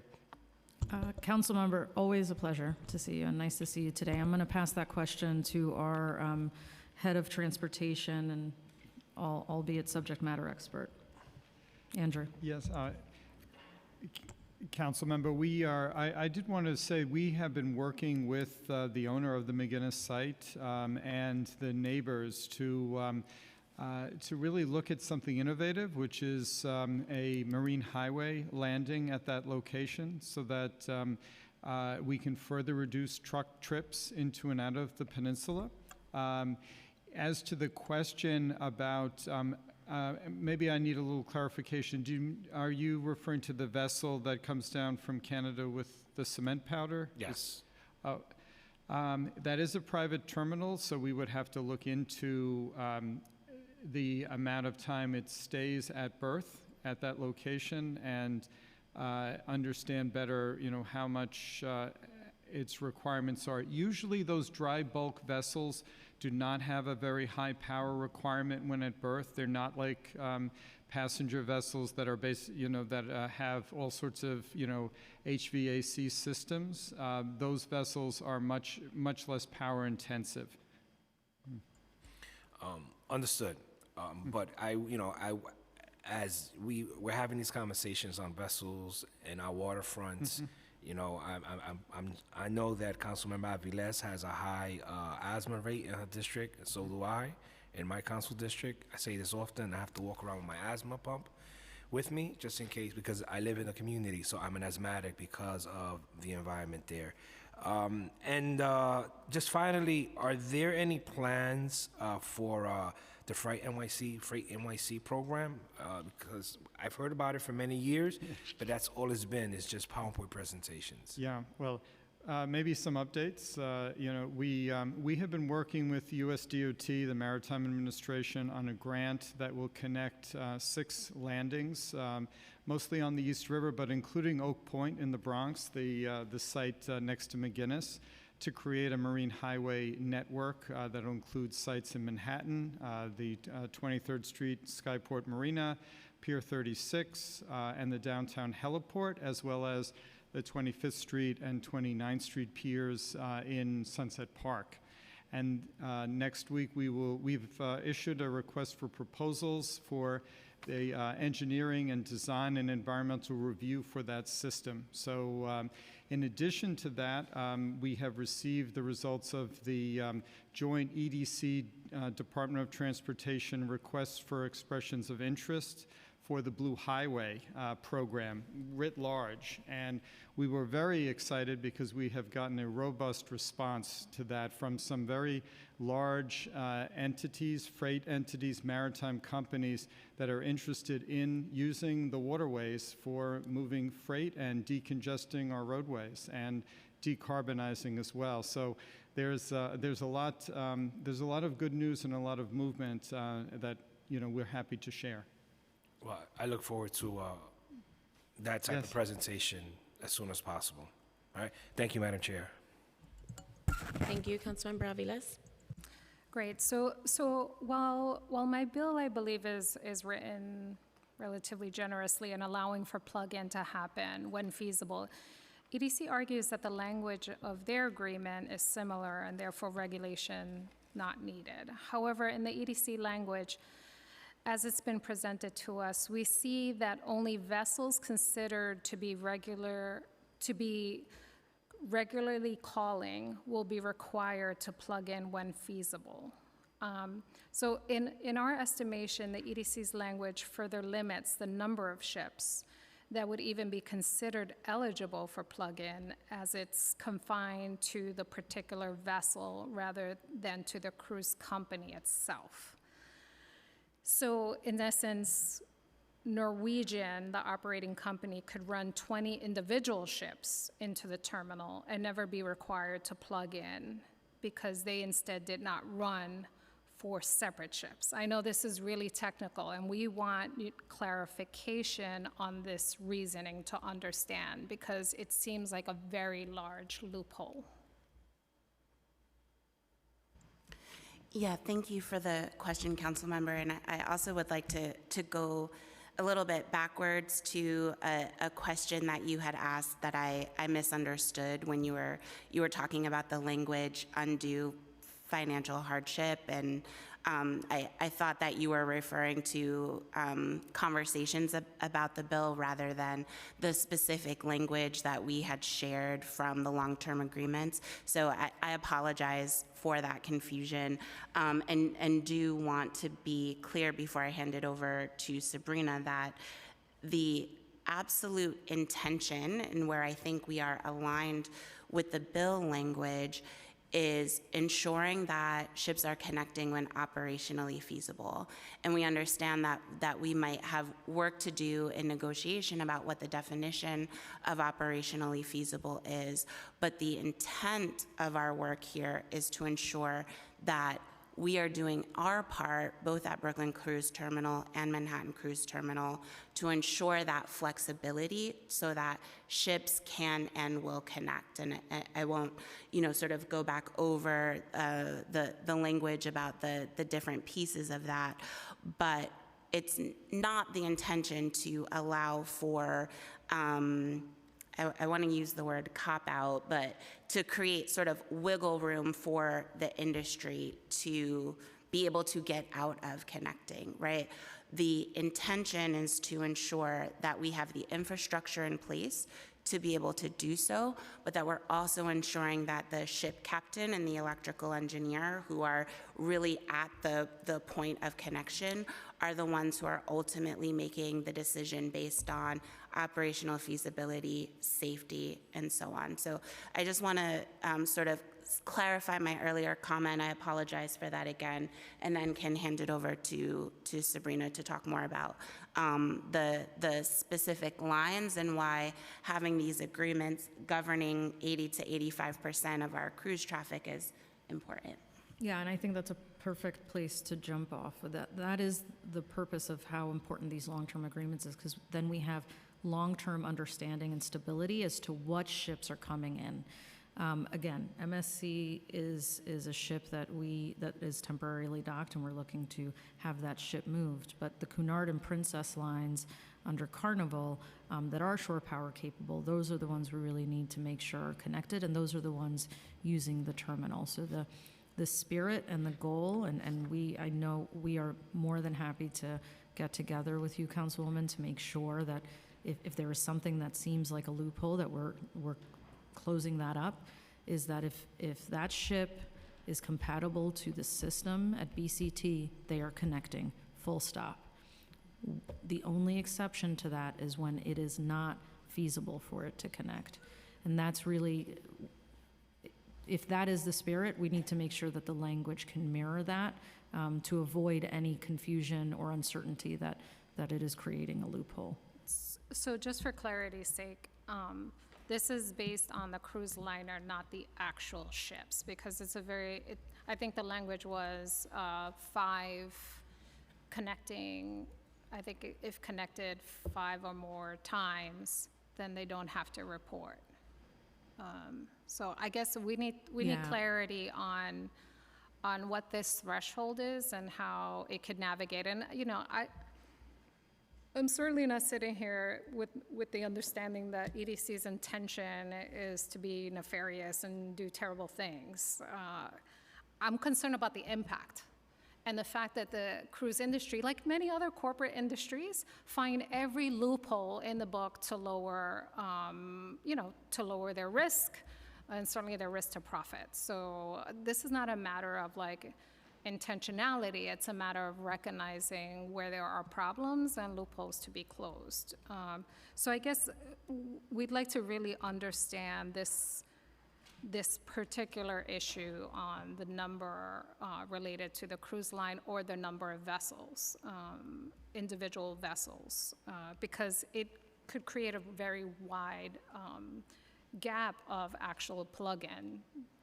So I guess we'll follow up some more on this issue. In terms of there was a follow-up letter from President Kimball in September which predated the announcement of the cruise terminal agreement. In this letter, EDC states that the only instance in which ships do not plug in is when there is a need for load shedding, as we've talked about during hot summer days. Has EDC compelled the corporations that have entered into these cruise terminal agreements, who are clearly benefiting substantially, to make any investments in critical infrastructure, such as battery storage, which has now been further enabled actually by the City of Yes for carbon neutrality technology? Thank you for that question, and it's a good one. As stated in that letter, and I think I can speak for President Kimball, that we are, and as it is in one of our 4 strategies as the Economic Development Corporation, we're committed to building a sustainable infrastructure for this economy. The economic impact that the cruise industry provides to the city is the mechanism in which we are able to make those types of improvements and commitments to the grid. As you mentioned, the community, city agencies, the council are the ones that should have oversight, and we are not looking for an overreach of any cruise lines into our terminals. They need to be good neighbors, they need to be strong partners, and they are, which again, the long-term agreements, what that allows us to do is secure that investment for the City of New York so that we can look at the infrastructure needs and upgrades that are required to continue to build a more sustainable infrastructure to be able to move forward. Okay, so the answer is no. We don't ask corporations to invest in infrastructure that would be good for our communities when reaping enormous benefit. In order to plug into shore power, the ships do get modified by the cruise lines. So, and each vessel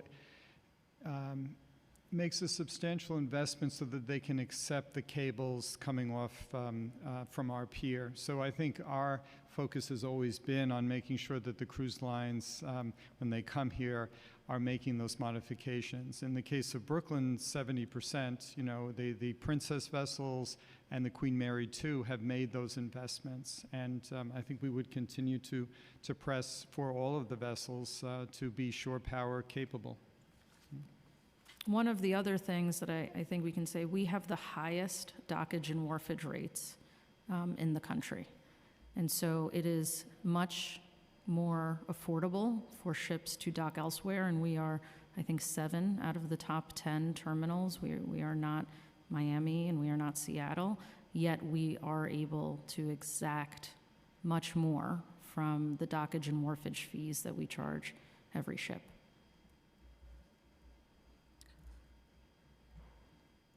I have so many things running through my mind. We could talk about this all day long. It is true that the taxpayers are also subsidizing a part of the electricity that ships are using as well, right? So is that true? Would you like to talk about? That is true, because when we installed the shore power system, it was understood that the cost of the ship using its own power versus the cost of plugging into the New York City grid, there was a differential, and we agreed, because of the public benefit, the air quality benefit, to subsidize the difference between plugging in and allowing the vessels to burn their own fuel. So that is true, and it's part of our commitment, really. It's part of the learning curve, I think, for all of these systems, that until this is a global, until other ports around the world have these systems, we are kind of the pioneers in getting the shipping, the cruise lines to convert and be able to handle the shore power. But okay. Other ports do have these systems. I mean, Europe is moving speedily, and other cities are committing much more aggressively in their systems. But I think we can move on. In terms of in the letter, you state MSC is unable to plug in to shore power, but that they use the exhaust gas cleaning system, that the air is scrubbed. What happens to the sulfur oxide and nitrous oxide that is captured by the ship in this process?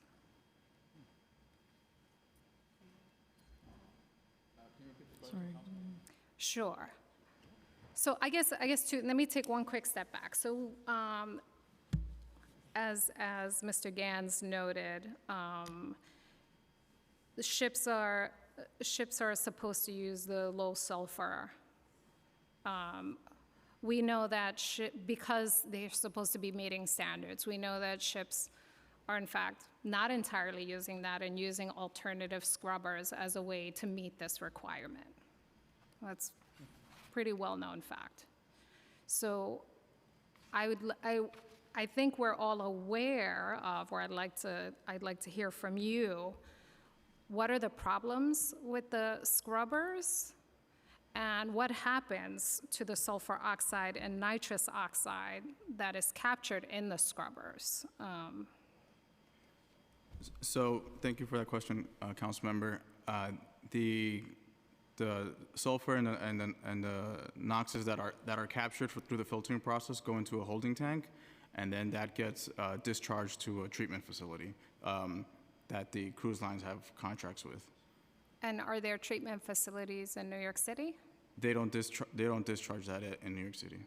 And do we ever test the water to see if any of those pollutants are being discharged in the local waters? The EPA oversees that aspect. Are you aware of any EPA studies of recent? We'd have to get back to you on that. Okay. I think this is why I said clean energy. We also know, I just have to point out the concerns of natural liquefied gas, which the industry will point to as a cleaner option, but in fact is just as polluting and awful as the other emissions. So I hope in the work moving forward, we will not be captured by industry nonsense of a cleaner pollutant.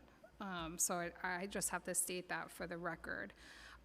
In terms of air quality monitoring, you mentioned integrating some air quality monitoring projects and data collection at the cruise terminal. Will air quality monitoring and mitigation be part of the agreements? And can you be more specific about that from the September 23rd letter around air quality monitoring? Thank you for the question, Council Member. So we see this effort as being specific to the cruise terminals themselves rather than the specific industry partners, because as our testimony laid out, there's a variety of cruise companies that are docking at both terminals. And so from a management perspective, the same way we discussed earlier on traffic mitigation, we think that it's important to think about air quality holistically. And so we have, again, started discussions with DOHMH and DEP, who are really, the leaders on air quality testing throughout the city, whether it's through DOH's community air survey or other efforts. And so the intention, and I know you and I have discussed this, is for us to come to you with a plan, a proposal to think about air quality, what monitoring could be done, where those would be deployed. But I think what we really hope to see is our partners, again, DOH and others, being on the driver's seat of that, because it connects to the larger work about air quality improvements in the city. Again, we recognize that the cruise industry is one point of this conversation, but as you mentioned, there are other factors that need to be considered. And so, you know, in terms of the details, as you know, we are very open to discussing that with you, with Councilmember Bottcher, and with both of your sets of stakeholders. But in the actual agreements, is there any mention of air quality monitoring? Not that I am aware of, but we can get back to you on that. Okay. I just want to get to the community fund. Now, in some of the earlier conversations, I know you've been very open about the potential of this community fund and exploring. And our community has said $1 per passenger is an interesting and relatively arbitrary number. Does the EDC know what the revenue generation has been for the cruise operators in our ports? The revenue generated. Actually, how much does EDC make on the agreements? So the agreements, once fully executed over 15 years, will allow us to execute on our economic development mission to the tune of about $427 million over the next 15 years. And how about last year? Last year, on annual, we gross about $40 million net after Ports America makes their management fee and investments in the terminals. On a net basis, we have an NOI of about $10 million for cruise, once we do dredging and the work that's needed. Does the cruise terminal, do the cruise companies pay New York City or state taxes directly?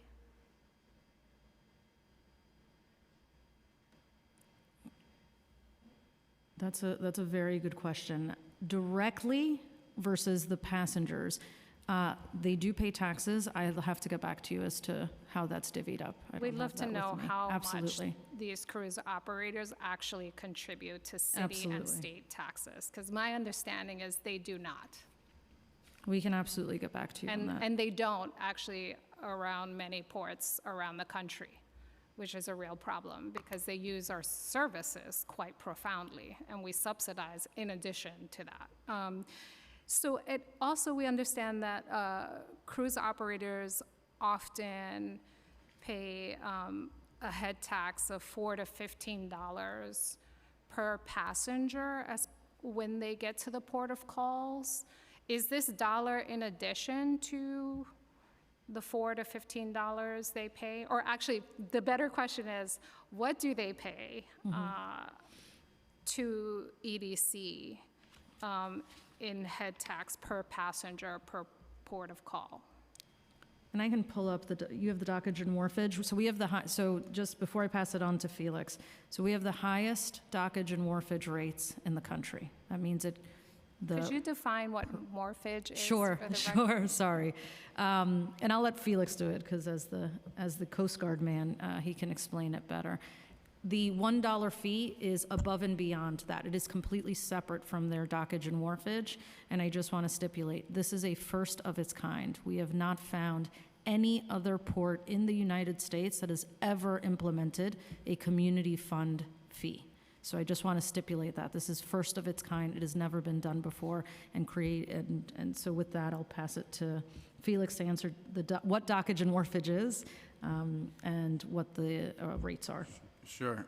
So council member, the wharfage fee is the fee per passenger, and that number's $27.69. It's publicly posted on the Ports America tariff online.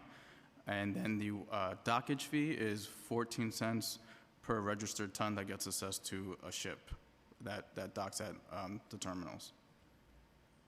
So just for the record, so the $27.57 per passenger goes to Ports Authority? I mean, I confuse all the agencies. It's a lot of ports.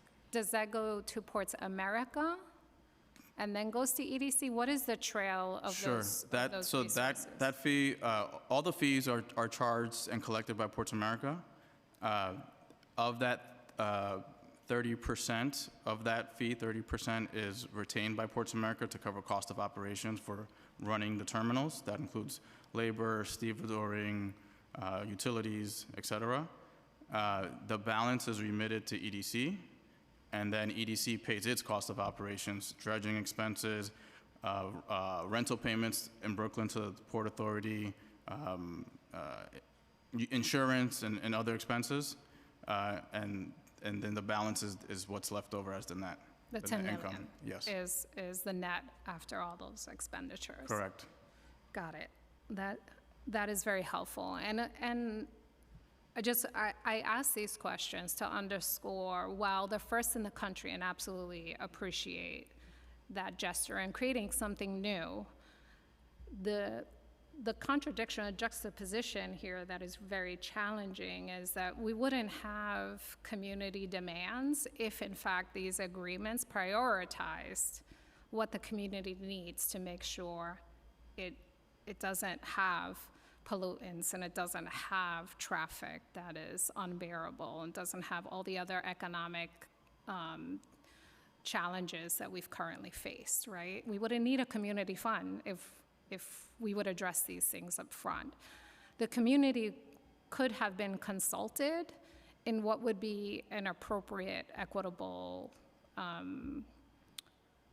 I guess, development of a solution, right? Just telling us, oh, well, you get a dollar per passenger, maybe $400,000, when we've seen a net negative of significantly higher than that because we haven't studied the health impacts. We don't know the loss of businesses.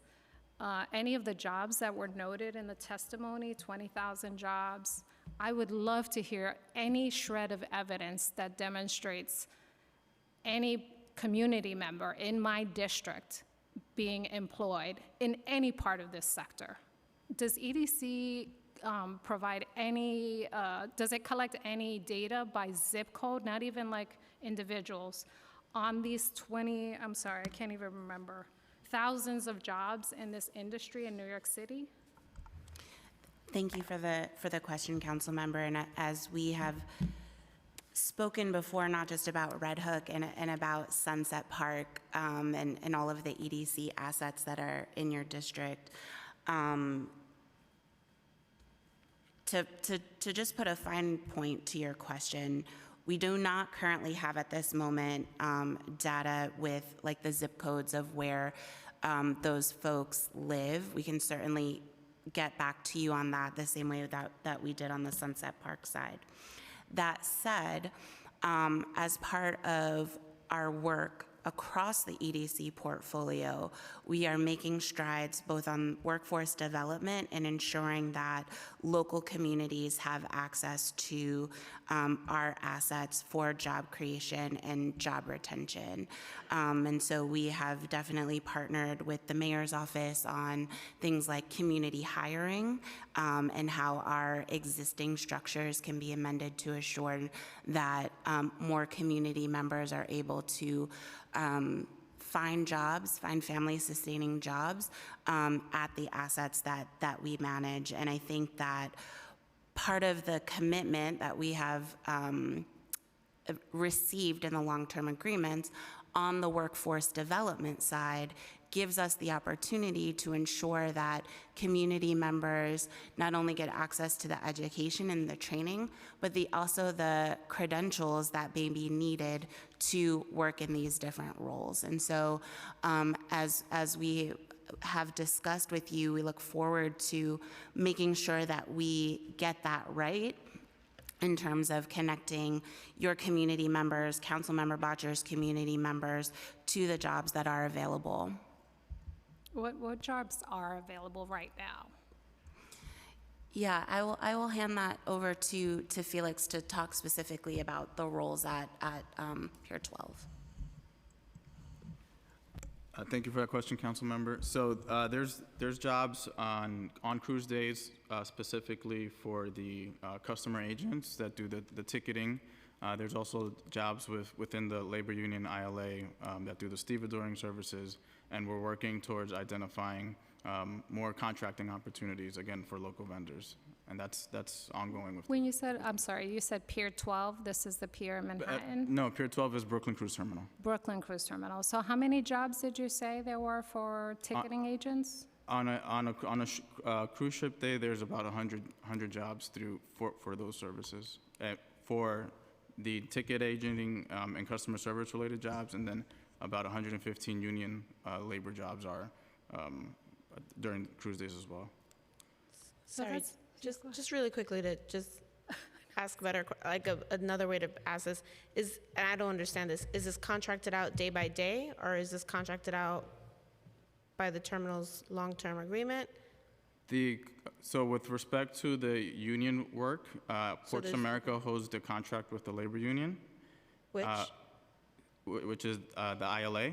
ILA, Yes. okay.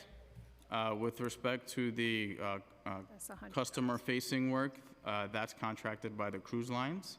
On a ship call, that staffing levels are about 100 jobs. And the cruise lines contract with shoreside agents. There's 2 in New York Harbor, and they provide the staffing for those services.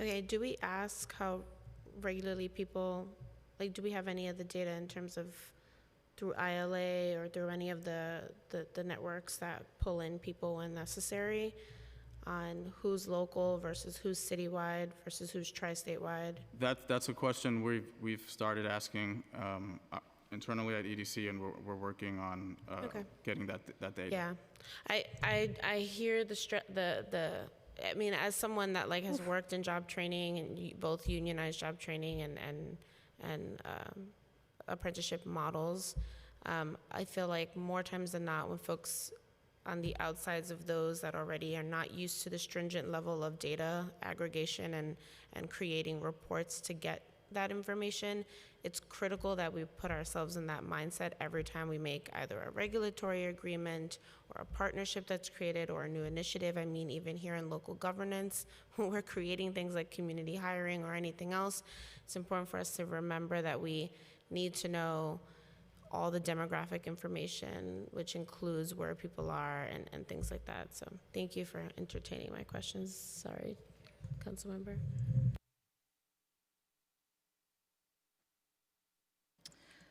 Just to circle back, yes, I mean, we talk a lot about this, the need for real, tangible information. We hear, $400 million investment, $100 million investment coming to our communities and can't point to more than a handful of jobs. And it is just utterly frustrating to continue down this path. Not relegated to the ports, but just like the massive size of the projects, and to see no one in your neighborhood ever employed in any of these projects is truly infuriating. So in terms of the hookups, I just want to go back to this point. There was a moment in time where it was posted publicly when the ships would come in and when they were plugging in or not. Were we able to correct, and then it got pulled down. Is that going to be reinstated again? Yes. Okay, great. In terms of the rationale, you laid out three broad-based reasons why we don't hook up to shore power. Weather, I think safety, of course, I don't remember them. Do you have a sense of that 30%? Like, how much is attributed to weather? How much is it attributed to the other reasons? Yes, so when Ports America monitors who is connecting and who's not, those, the reasons why and the conditions in which they weren't able to connect are secured, and that is something we are committed to sharing with you, Councilwoman, and the community. Great, so you'll share the last 30%. I assume the 30% that didn't hook up is all the MSC ship. I mean, the MSC hasn't hooked up since it's been in Red Hook, is that correct? Correct. So MSC is not currently compatible with the system. Right, but that they're part of the 30%. Are there other ships that are not in? Okay, I may be conflating. So there's those that are compatible but not hooking up, and there are those that are just not hooking up because they're not compatible. Correct. So what is the total of ships that are coming, that are at berth, that are not hooking up for whatever reason?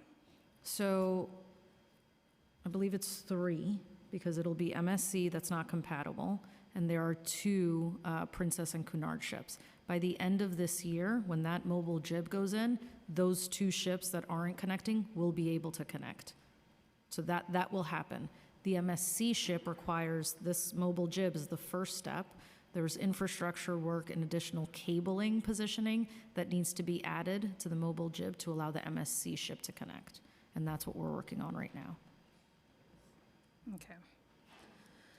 I guess with that, Chair, I think there's quite a lot of community experts who would like to testify, so I'm open to moving to public testimony. I just have one last, just clarifying question. While I did hear we are a pioneer in this, and just like other places are adapting and building their infrastructure, are we ensuring that the technologies and the infrastructure upgrades that we're currently working on implementing and installing and adapting these ships to where we're not going to be putting ourselves in a position where in another decade we will have to reconfigure I know we don't have a universal industry standard. I know that's something you guys are working on, CLIA, if I have that correctly. But are we seeing that we are using the most up-to-date, recent infrastructure, and we are doing that so that in hopes in like a decade, 15 years, 20 years, it is still the most updated industry standard? That's a fantastic question and very astute observation. The answer is yes, unequivocally yes. And the reason for that is the issue tends to be connection point. And so what we're doing at Brooklyn Cruise Terminal in this mobile device, it allows us to kind of bring it up and down the pier apron so that if the ship's connection point is on one side or the other side, we're still able to move it to ship. So it creates that additional flexibility. And as we work with CLIA and other ship agencies, the hope is that we do get to a place that is standardized. But we are working with the vendors and the experts in the field to ensure that we are matching kind of the forward-leading technology that is out there. Okay, great, thank you. One last question from Councilmember Aviles. Unending, I'm sorry. Not at all, not at all. I was curious if EDC had considered utilizing solar when we think about the Brooklyn Cruise Terminal itself, right? Very large parking area, the structures are all very large. Have you considered using solar?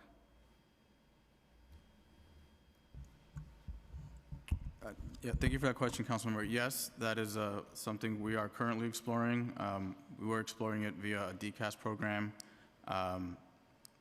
There's been challenges with that, with the specific requirements of that program, so we're looking at other means to get renewable energies on site. Can you tell me a little bit more about what the challenges are that you're facing? I'd have to get back to you on the specifics. Our energy team was working with DCAS and ran into some challenges specific to Pier 11 and Pier 12 in Brooklyn. But essentially, the condition of the roof is one gating issue. So it wasn't eligible because of the condition of the roof is one thing, but there were others, and we can get more detail. Great, thank you so much today for your testimony. This panel is now dismissed. And if you folks can hang back for some of our public testimony panels, that would be greatly appreciated. And I'll turn it over to committee counsel to call up our public testimony. And if I can just ask the sergeants to clear out any cups or anything on the front. We are still in wintertime, COVID era. Thank you. Thank you, Chair. We'll now turn to public testimony. For in-person panelists, please come up to the dais once your name has been called. And for virtual panelists, we'll be calling individuals one by one to testify. We will be limiting public testimony today to 3 minutes each, so please begin once the sergeant has started the timer. The first panel today in person will be Adam Armstrong, Susan Povich, Carolina Salguero, Rosette Diaz, Debbie Reservato, and Christine Rakowski. If you did not hear your name and you wish to testify, please fill out a witness slip and hand it to the sergeant. Thank you. Come on down. It's like The Price is Right.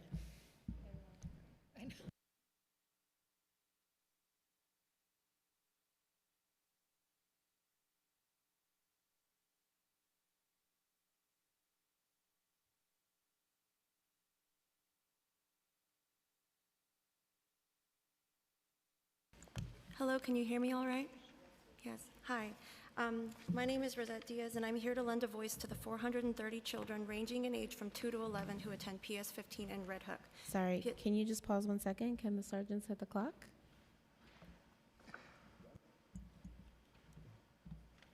You were ready, but we were not ready. Sorry. No, it's okay. Okay, go ahead.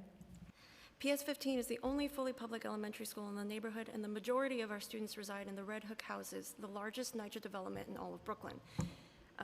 Many of my amazing community members here can speak better about the community's current needs and issues, but I'm actually going to take a little history tour for the past 100 years. In the 1920s, Red Hook was one of the busiest shipping ports in the country, and it was mostly poor immigrant dock workers living in the neighborhood. Sorry, okay. In the 1930s, Robert Moses came to power, and he changed the neighborhood in 2 key ways. Number one, his slum clearances, where he pushed the city's poorest to the coastlines, indirectly leading to the building of the Red Hook houses in 1939. And number two, building the BQE in 1946. And the reason why these are both important is because they were about segregating and about keeping poor people poor and keeping them over there. Then in the 50s, shipping methods changed, and suddenly 7,000 shipping jobs are gone, and they removed the trolley service, and there's just very little economic opportunity for Red Hook residents who are already considered low income to begin with. Then the persistent neglect and severe lack of infrastructure continued into the 80s, where Life magazine called Red Hook the crack capital of America, and even our school's own former principal, Patrick F. Daly, for whom our school is now named after, was shot and killed due to gun violence and a drug epidemic that were the consequences of the neighborhood's mistreatment. Then came Hurricane Sandy, which by design disproportionately hit our poorest people the hardest. The Red Hook houses were under water for weeks, no heat, no electricity. Then 3 huge Amazon warehouses came with another UPS one on the way, and here we are now with the MSC Meraviglia, the 6th largest cruise ship in the world, spewing toxic emissions every week.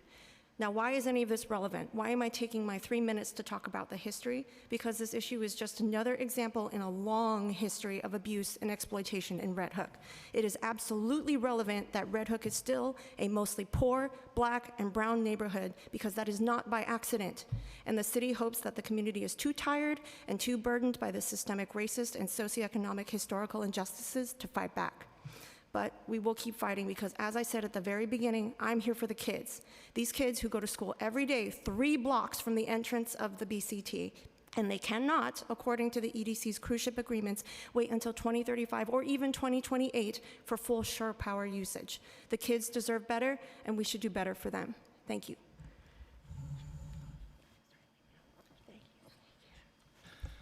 Hi, my name's Adam Armstrong. I wanted to just quickly divert from my prepared pieces just to say scrubbers are not a solution.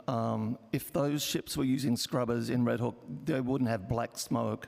Ships using scrubbers emit white smoke. I don't know why EDC has been assuring everyone that the ships are using scrubbers and that's just okay. So I don't know what's going on there. The other point is shore power is not hard.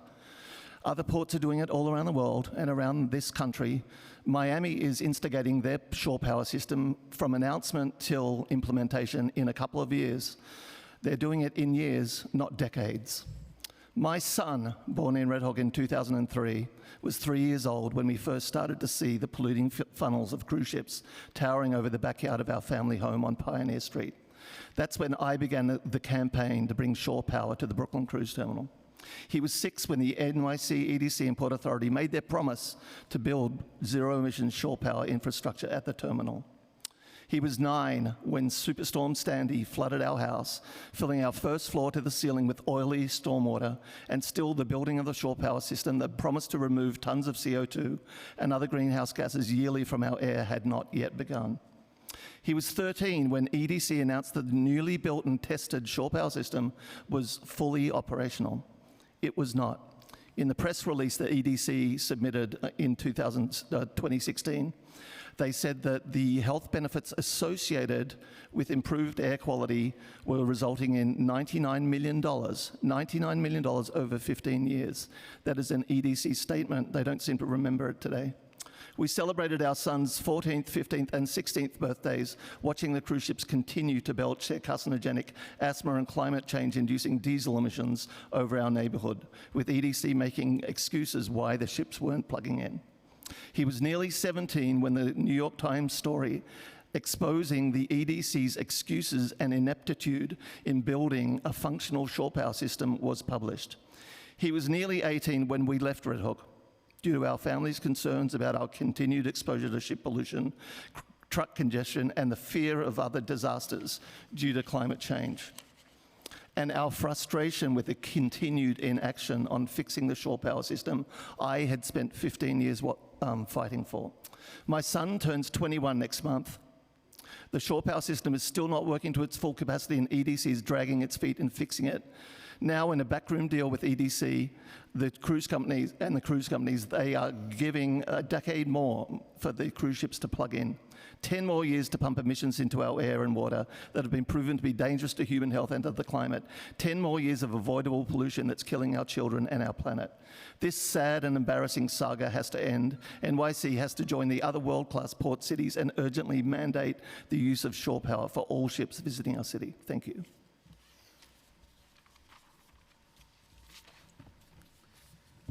Thank you to the City Council for giving the opportunity to give testimony in support of Intro 4. My name is Susan Povich. I live in Red Hook. I own a restaurant in Red Hook called the Red Hook Lobster Pound. I am also the chairperson of the Red Hook Business Alliance. I am here to urge all members to pass Intro 4. The arrival of the MSC Meraviglia in April, which carries over 5,600 passengers and 2,500 in crew, brought hours of gridlock, resulting in bus rerouting, ambulances driving on the sidewalk, unsafe walking and biking conditions, in addition to the toxic fumes. While the mayor boasts a huge economic gain for the city, very little, if any, comes to the local neighborhood. The lackluster experience of the cruise terminal, without any mention of Red Hook or local businesses, consists of one sign that says, "Welcome to Brooklyn, Marty Markowitz." This discourages any exploration beyond the port and there is zero connection of the local business community with the cruise ship passengers that arrive. Red Hook retail businesses and restaurants earn 80% of their revenue from May 1st through September, when locals and tourists tend to take a day trip to Red Hook. This coincides with the heaviest cruising days. The traffic congestion this past year during peak months resulted in overall neighborhood business decline. My personal business could not open on several occasions because my employees could not access the neighborhood to come to work. I can also personally report that only a handful of cruise passengers have frequented my establishment, and these guests were there because they were meeting friends and family that already lived in Brooklyn. Our revenue was down by 20%. This means the community lost jobs. Our small business community is in a fragile, seasonally dependent neighborhood. We cannot wait anymore for the EDC's long-term timelines to connect and to give economic development from the cruise lines to the neighborhood. We have already lost one landmark 15-year business. The word is out in Brooklyn, do not come to Red Hook because you cannot get there. Calls with the EDC this past summer revealed zero traffic planning was done prior to this behemoth of this ship docking. I specifically asked members who sat in this council room for a copy of the traffic plan that was done before the MSC docked. I have yet to receive a copy of this plan. Unregulated EDC management of the port means these problems will continue to burden Red Hook. For years, the EDC has made promises that are unfulfilled. In 2017, the EDC announced a $15 million investment in the Red Hook terminal. The money was not invested, and in February, along with this new long-term agreement, the EDC transferred nearly all the promised $15 million to the Manhattan Cruise Port. Intro 4, Our Water, Our Air, is a step towards accountability and protection. It will require all idling cruise ships to use the city's electric grid. It will also require comprehensive traffic planning. Intro 4 marks a pivotal moment in the quest for a responsible cruise industry and City Council input on EDC agreements. Beyond Red Hook, it's a beacon for a future where economic growth harmonizes with environmental and community health. We encourage all council members to support the passage of the legislation.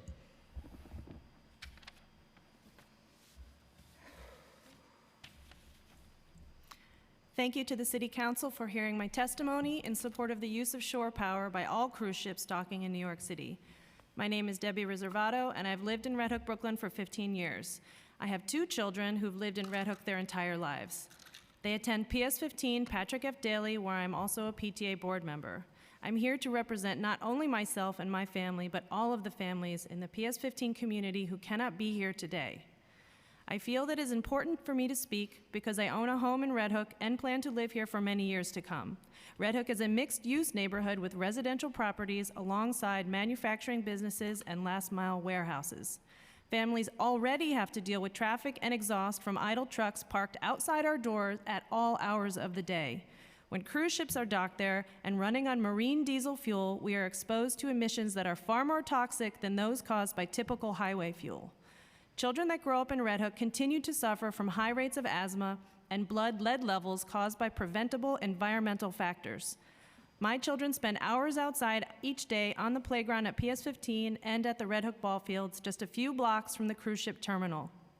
Air quality sensors throughout the neighborhood show that they are exposed on a weekly basis to harmful levels of pollutants. This is made worse by prolonged physical exertion during recess, after-school sports, and playtime outdoors. I'm concerned for the long-term health of my children, my husband, a cancer survivor, and all of the families who call Red Hook their home. If a cruise ship cannot plug into shore power, it should not be allowed to dock in New York City.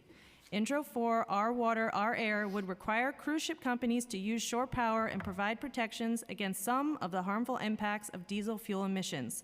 Passing this legislation would be a critical step towards a sustainable future for the families of Red Hook and the greater New York City area.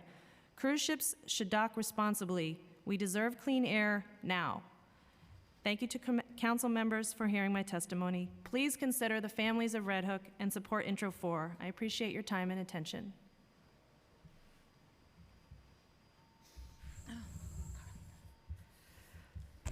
Hi, my name is Carlina Salguero, and I've covered the waterfront as a photojournalist, a waterfront advocate, and now as the founder and executive director of a maritime nonprofit, Portside, New York. We are on Pier 11, parallel to Pier 12, the cruise terminal, and an EDC tenant. I've dumped everything I wrote because I'm really concerned by what I heard today, and I think we're all given 3 minutes after 2 hours and 15 minutes of the EDC talking, during which there were many representations, and I mean many. So I just want to say to you, Chair Farias, I'm really glad to hear about your experience and commitment to workforce development, for example. So the EDC will say, we're looking at local educational partnerships that need to be built. The EDC promised Portside a home at where we are now, 2008, 9, and 10, where one of our functions would be to create a pipeline to marine careers. And since you're from Soundview, Rocking the Boat, we have intended from the beginning to have a program like Rocking the Boat. They're even willing to advise us now, plus training for adults. With identified partners, we don't have the space. There were many misrepresentations by the EDC about things here, and I don't have time in my 3 minutes to state them all, but I want to say that passing this act is absolutely necessary because the EDC doesn't do it right on their own. They just don't. And it's a lot of spin, to use an old term behind me. It really was pretty shocking to hear a lot of it. And so the act is necessary to make things happen. About the community fund, I have been asking for, and actually there was a January 16 meeting, I said within 2 weeks, can you provide EDC your revenue net and gross every year you've run the facility, not just for the Brooklyn Cruise Terminal, but all of Atlantic Basin, because there was a Formula E car race, there are other tenants in there, and I think that should be the starting point for figuring out how much Red Hook deserves, because otherwise it's completely extractive. And what the EDC has done is put a head tax on the cruise ships companies. That doesn't reflect necessarily what they're earning locally. And we deserve to know what they're earning locally because we deserve to know. And then we should start talking about money.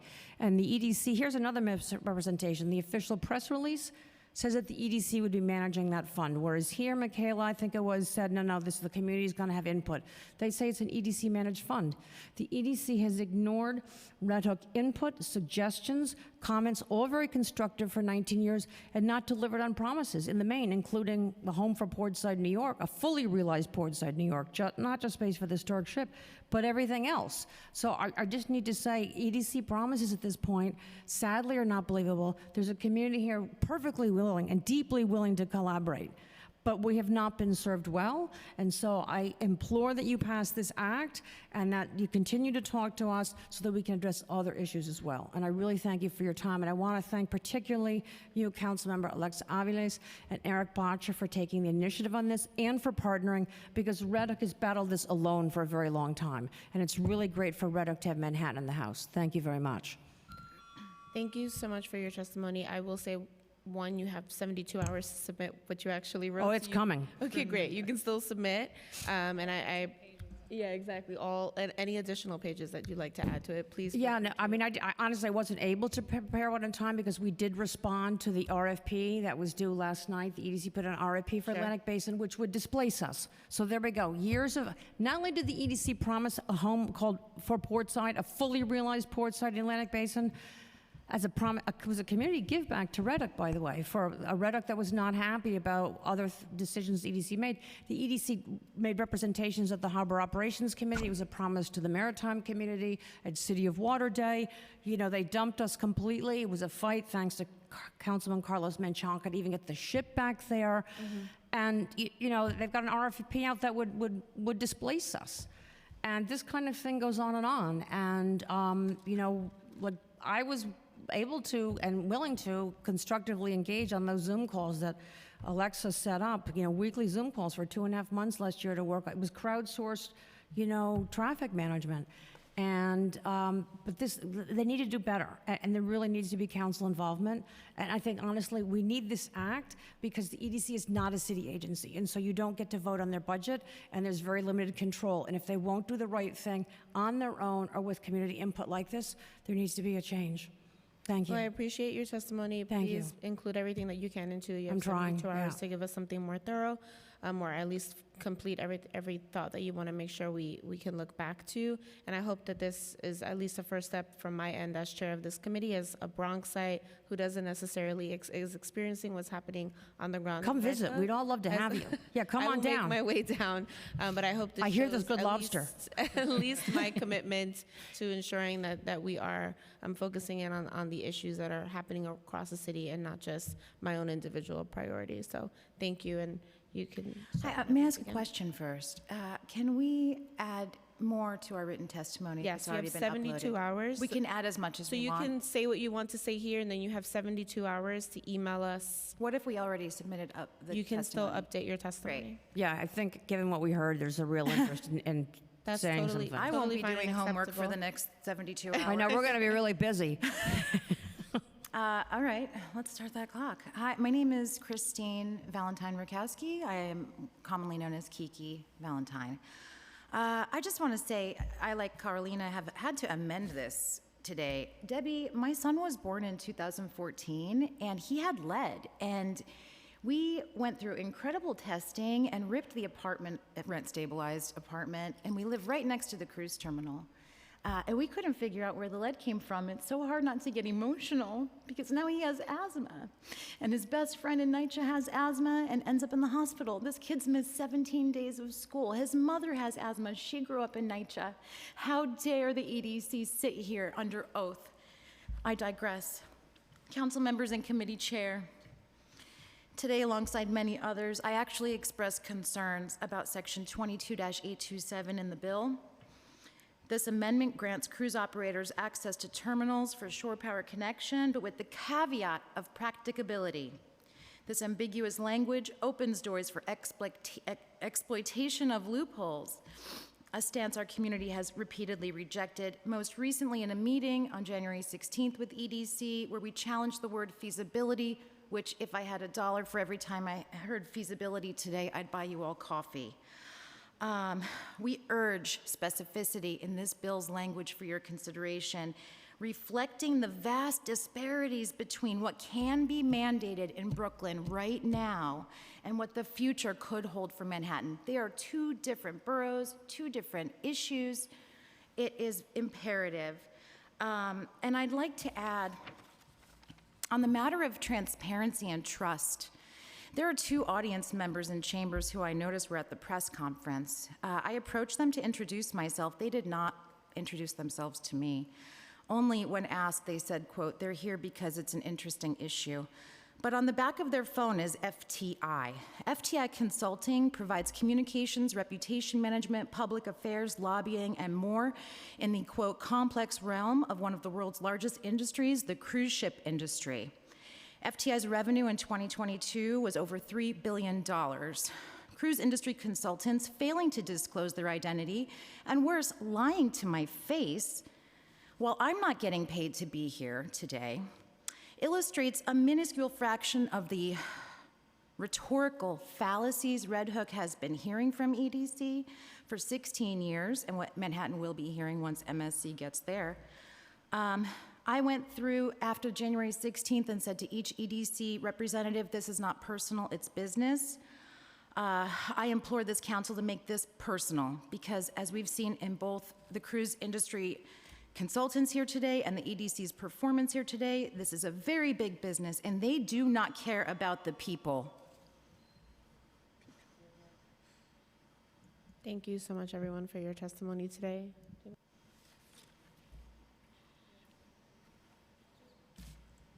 Conference, okay. Just one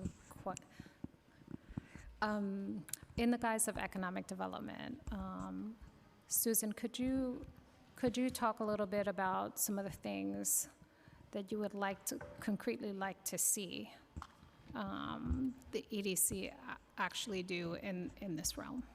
The Red Hook Business Alliance, okay, let me start back.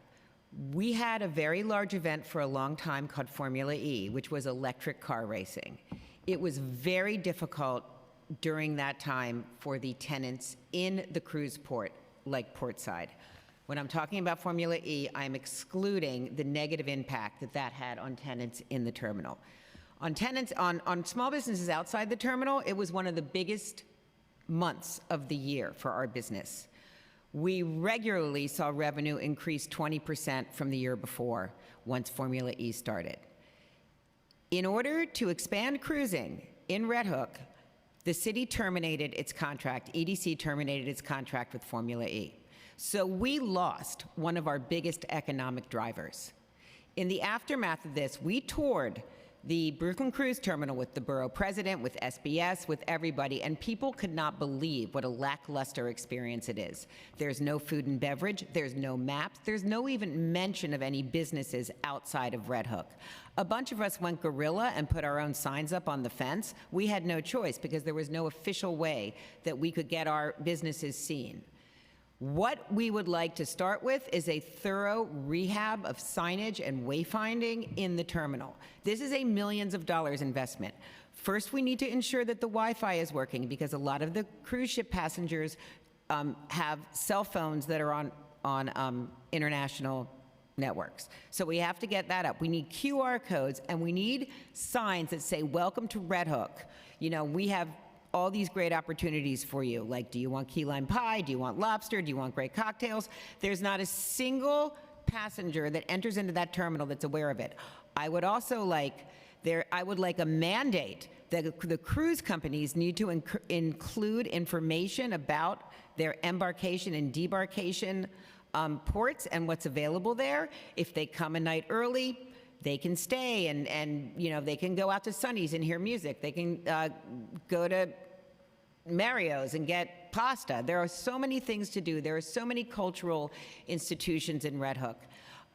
So we need a full renovation of the cruise terminal. We've been talking about it for years. I'm not hearing about anything till the end of 2024. We are going to lose 5 to 6 more small businesses in Red Hook this summer if the traffic congestion continues.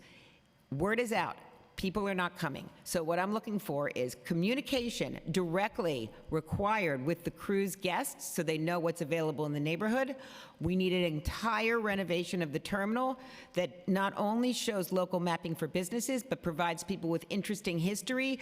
Portside with water stories has incredible amounts of knowledge, of graphics, of things that can teach people about Brooklyn. So those are the 2 first things we need. I mean, we also need traffic mitigation, which is keeping everyone else except the cruise passengers outside of Red Hook. But those are our 3 asks: traffic mitigation, direct contact with cruise customers, and a thorough renovation of the terminal that lets people know what's going on. There was $15 million that was supposed to be invested that has been taken away from us. There has not been a single dime invested in that terminal since it was built, except for the shore power. It is embarrassing. And I do think that, frankly, I can't believe the current mayor and the current borough president haven't at least tried to get Marty Markowitz off the wall. I'm wondering, where's Marty? I should send him down there. He's a very nice guy. Sure, you can respond. I wanted to say something. That was great. Thank you very much for mentioning Port Center and Red Hook water stories, but great all the way around. In terms of the traffic mitigation, for example, I'm not alone. Kiki's talked about this a lot. Other people. I don't think the NYPD should be used. Why are we using taxpayer dollars to facilitate the EDC and cruise ship companies making money here? They should be paying for traffic people, but also, as someone pointed out, the NYPD officers, if they're not from Red Hook, and Red Hook is admittedly physically eccentric, you've got all sorts of one-way streets and T-bone junctions and everything else. There need to be people who are really dedicated to this project. Ports America's actually done a great job. I think they were the ones that got a bunch of people on site and did some things, but the EDC did nothing about this. And so here's another misrepresentation, and this one I think was Andrew Genn who said, we're notifying the apps and everything else. Portside, little Portside was the one who was struggling with Google Maps when they suddenly decided that there was no longer pedestrian entrance on Pioneer Street, so all the ferry passengers were being routed, way around. I was doing that during the depths of the pandemic. The EDC was not doing this at all. I mean, Carly from the Red Hook Business Alliance was saying, you should do like the Port Authority does with the airports and communicate how to get to the terminal. And I mentioned this, it seems like a small detail probably, but no, it's huge because the facility has fences all around it and the apps don't know that those street ends don't go right into it. So what happens when you introduce 400 to 600 inbound cars an hour for 3 hours at peak? That's just the inbound, by the way, then the exiting ones.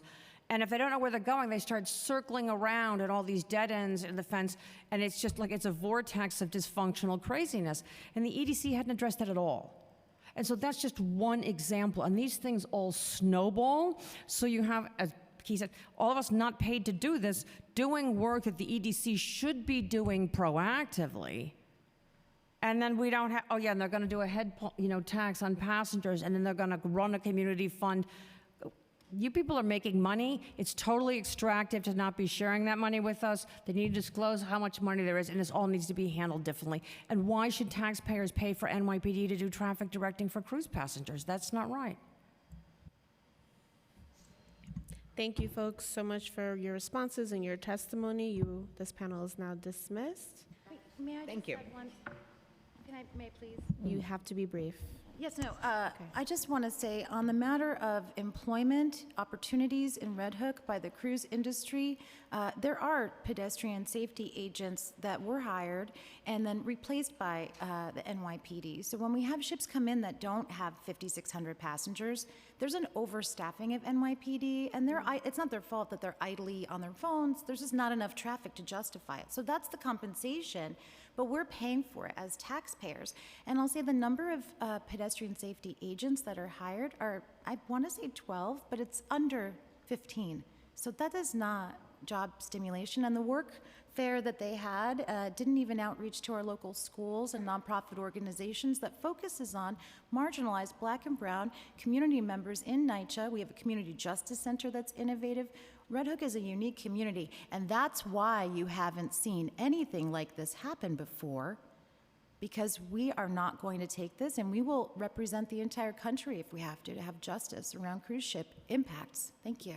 Yeah, the career day, the EDC's Maritime Career Day that was being held in Atlantic Basin, it's since, I think, 2 times in the cruise terminal in Manhattan, they didn't invite local schools. It was the EDC pre-selected schools, the Harbor School, logically, but other ones, a Staten Island one, somebody from the Bronx, whatever else, and there was no engagement with Red Hook on this. There was also, I remember testifying to the City Council in April 2019. There was a hearing about the EDC's management of the NYC ferry, and I go to the Red Hook ferry dock, and I'd seen school buses coming in, and the ferry dock was packed with people, and some of them speaking, I speak several languages, though not all very well, and I spoke to one from Germany. What are you here for? Well, there's a youth business plan competition. I said, there is? Where is it? It's in the cruise terminal. No one had been told, so local students couldn't participate, submit a business plan, but they couldn't even, and I'm gonna cry like Kiki, because I'm big into kids in education. Our local kids couldn't see an international business plan competition in their own neighborhood because nobody had told them. And this is the kind of absolute disconnect. And for years, I have made suggestions like this, like publicize the special events in the cruise terminal so businesses like Susan's know when people are coming. Because if you're running a business and you suddenly have 5,000 people at a trade show who want to come in for burgers and you're not staffed up and you don't have burger meat, it's not a help, And so there's been no connection in any kind of way in all the ways that the cruise terminal is used, because it's not just for cruise ships, to have this work for the neighborhood. And you know what? It's not that hard, but it means the EDC has to listen and stop saying things like, we're happy to have that question, we're happy to engage, and we're engaging with the apps and whatever. I mean, just please be real. I just want to add one more thing. We cannot wait I on... have many people virtually. I need you to add it to additional testimony. I'm being generous, and it's not typically how I am in my hearings, but I totally understand. Thank you. And I hear you all, I see you all. Please, please, please send us as much more and be as detailed as possible within your testimony. Thank you all so much. Thank you so much. Thank you, Alexa. Thanks, chairs. We're now going to move to virtual testimony. For panelists who are here virtually, please wait on the sergeants to call your name and start the timer before delivering your testimony. I will, we have some folks signed up. Yeah, I'll call on panelists one by one to testify. First, we'll hear from Lacey Tauber, followed by Eric McClure, and then Karen Blondell. Lacey Tauber, you can begin when the sergeants call the time. Is she on here? Oh, yeah, she's. Your time will begin. Hi, everyone. Thank you so much for holding this hearing today. My name is Lacey Tauber. I'm the Legislative Director for Brooklyn Borough President Antonio Reynoso. I'm here today to express the Borough President's support for Intro 4, which will help bring environmental justice to Red Hook. As you have just been hearing, Red Hook has been overburdened by the impacts of industry and the history of environmental racism. Home to the largest public housing development in Brooklyn, cut off from the rest of the borough by construction of the BQE and the Battery Tunnel, and more recently inundated with last-mile warehouse facilities, causing a heavy increase in truck traffic. The community suffers from poor air quality and associated health effects such as heightened asthma rates. Pedestrians and cyclists also report feeling unsafe on the streets due to the uptick in truck traffic. This is the context into which these giant cruise ships arrive in Brooklyn. They spew diesel exhaust equivalent to 34,400 idling tractor trailers per day when not connected to shore power, according to the New York Times, and add between 300 to 500 plus vehicles per hour during peak hours to Red Hook's small streets, creating a hectic traffic mess, not to mention more idling, according to EDC's own analysis. Borough President Reynoso wants to recognize EDC's work with Councilmember Aviles and the Red Hook community so far, but he agrees with Councilmember Aviles that EDC's agreement with the cruise ship industry does not go far enough. 2035 is too long for the community to wait for compliance. According to an industry analysis, about 42% of the existing global cruise ship fleet has adopted shore power. You heard earlier about how many of these ships are already able to comply. California has a shore power mandate. All of the European Union will have one in place for its major ports by 2030. This is to say that the industry is already changing, so it does not seem unreasonable to demand that these companies prioritize community health and safety now or find somewhere else to dock.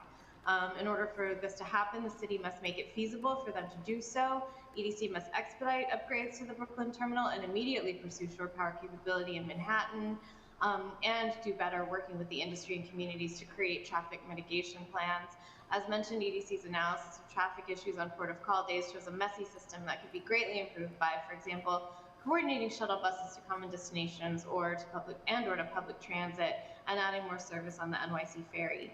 In conclusion, Borough President Reynoso supports Intro 4 and encourages the EDC to work with the cruise ship industry and impacted communities to make compliance possible quickly and mitigate impacts on the ground. Our community's health is worth the investment. Thank you.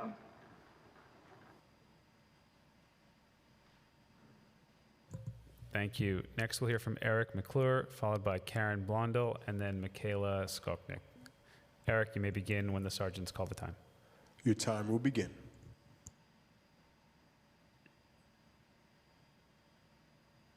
Good afternoon. Thank you. My name is Eric McClure. I am the chair of Brooklyn Community Board 6, as well as the executive director of Streets PAC. I appreciate the opportunity to testify today. Brooklyn Community District 6 includes the neighborhood of Red Hook in its entirety. Brooklyn Community Board 6 has long advocated for the use of shore power at the Brooklyn Cruise Terminal, and we've long advocated in support of efforts to mitigate and better manage traffic in Red Hook, including the chaotic gridlock that too often accompanies the departure and arrival of cruise ships. We strongly support Intro 4, Councilmember Aviles' bill that would require cruise operators to connect to and use shore power at the city's cruise terminals, and would also require the creation of traffic mitigation plans as a condition of port access. The passage and enactment of Intro 4 will have tremendous benefits for Red Hook, which continues to bear the brunt of multiple environmental injustices. Research has shown that a cruise ship docked for a single day without connecting to electrical power can generate as much diesel exhaust as more than 30,000 idling semi-trucks. Hundreds of gridlocked taxis and other rideshare vehicles dropping off and picking up passengers, as well as dozens of trucks resupplying docked cruise ships, add to the harmful emissions, further polluting a community that's already overrun daily by hundreds of trucks operating out of Red Hook's growing complement of last-mile delivery facilities. It's no wonder that Red Hook's public housing residents suffer from asthma at 3 times the citywide rate. Brooklyn CB6 has for several years and across multiple administrations called upon the city to conduct a comprehensive traffic study for Red Hook, which the Department of Transportation finally undertook last March. We've also called on the Department of City Planning to place a moratorium on the development of any additional last-mile facilities in the neighborhood, which continue to pop up as of right. Intro 4 can help lessen the environmental harm to Red Hook by forcing the New York City Economic Development Corporation to require the use of shore power and traffic mitigation efforts, something that some cruise operators have done by employing shuttle buses. But MSC Cruises, which operates the largest ship sailing from the Brooklyn Cruise Terminal with room for nearly 6,000 passengers, makes no such accommodations for arrivals and departures. Intro 4 would compel a plan. We urge the members of the Committee on Economic Development to vote in favor of Intro 4 and the full council to pass it without delay. Red Hook's residents deserve nothing less. I also just want to add that Councilmember Aviles raised the question of solar panels on site at the Brooklyn Cruise Terminal. And I'll point out that the Whole Foods in Gowanus, which opened about 10 years ago, installed a solar canopy above its parking lot prior to opening. It's been in operation now for 10 years. And while the roof over the port facility may be insufficient to hold solar panels at this time, there's no reason that they could not install structures that would allow a solar canopy over the parking lot there. Thank you very much. Thank you. Next, we will hear from Karen Blondell, followed by Michaela Skoknick, and then Arissa Denny. Your time will begin. Good morning, or good afternoon. Thank you to this committee for having me today. I am the president of Red Hook West. I'm speaking for the residents of public housing, including Red Hook East, where over 6,000 residents are living in Red Hook. As far as asthma rates, if we can't monetize this conversation, then I want us to stop just blaming asthma rates on the cruise ship because we've been dealing with construction retrofits since 2016 on the development in regards to Sandy upgrades. Back in 2011, this cruise shore power was announced. I got very excited. I met Adam. Adam is one of the experts on the last panel that I pivot to in regards to shore power because I know he's been working on this for at least the last 10 years. In regards to shore power, I hate the fact that 1050 is calling for grandfathering in certain ships. And as Ms. Valentine said, the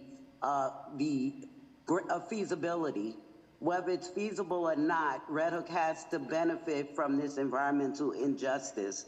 One of the things I'd love for EDC to look into that the e-formula did, it did one good thing. It actually planted some trees in Red Hook before it left. Since Sandy, we have lost over 1,500 trees in Red Hook, some to salinization. That's one of the reasons we don't like walking over to the cruise terminal, is because the urban heat island effect is real, and we feel it tremendously in Red Hook. So while we're waiting for shore power, I would love for us to come up with a conversation where we can work with Parks Department and do some cool streets processes that allow for residents and visitors to walk Red Hook, because Red Hook is a walkable area. Finally, jobs. There are so many jobs, like going there, cleaning, last minute, you don't have enough cleaners at the ship. Why isn't the Red Hook residents a part of that hiring process? And again, I'm gonna give you all the Red Hook West phone number and email address, because I speak for the residents here. We need partnerships. We need discounts on some of those tickets. When you guys don't have a full ship, but you're using full power, can you invite some of the Red Hook residents who've never been on a ship before to come on a 5-day, 7-day cruise with you guys? These are the type of things we have to talk about until shore power is ready. We have enough. We can get some rickshaws going through Red Hook. Your time has expired. Thank you. I'm just going to finish up. We need rickshaws that will take people from the cruise terminal through Red Hook, stop off at the Lobster Pound, see our art galleries, see our spaces, come look at the projects, the development, Red Hook East and West, and maybe even over to the train station. Thank you so much. I yield my time. And thank you, council members. Thank you so much for your testimony. Next, we'll hear from Michaela Skoknick. You may begin when the sergeant's call time. Your time will begin. Thank you. Thank you to the City Council for the opportunity to testify today in support of Intro 4, a legislation that takes the right step in addressing the unwarranted and, above all, avoidable pollution, traffic, and pressure that the Red Hook community is experiencing as a result of unregulated cruise activity in its harbor. My name is Michaela Skoknic, and I'm Director of Programs at SBIDC, Southwest Brooklyn Industrial Development Corporation. SBIDC is a 46-year-old nonprofit. Our mission is to create equal opportunity for the people, businesses, and community of Southwest Brooklyn. Firstly, we want to echo the public health and environmental concerns raised by others before us. Cruise ships docked and running on diesel fuel dump on Red Hook the equivalent amount of air pollution as 34,000 idling trucks. This is not acceptable. Through demanding the use of shore power by cruise operators, Intro 4 calls for the necessary investments so that shore power infrastructure, which has been in place since 2016, can be effectively used. Secondly, Red Hook's waterfront public assets have been neglected for decades by the city. Repeatedly, authorities have missed the invaluable opportunity to invest in the waterfront with a long-term vision that centers equity and sustainability over profit. Throughout its piers, the Red Hook Container Terminal, the Red Hook Cruise Terminal, and beyond, many waterfront properties in Red Hook can and should be leveraged to create local economic growth, allowing for cleaner transportation of goods and people. As a community-based organization with long ties in Red Hook, we are a strong supporter of Intro 4 because we want to see a deeper and impactful investment in Red Hook's waterfront assets. We believe activating shore power is the right step in reducing the cruise industry's carbon footprint and for regulating the saturation and harm this industry creates for the community that lives and works here. I want to thank Councilmember Aviles, the Red Hook Business Alliance, Portside New York, and all the community for their leadership in this matter. Thank you, Councilmember Farias, for the opportunity to testify and for your attention. Thank you. Next, we will hear from Arissa Denny. You may begin when the sergeants call the time. Your time will begin.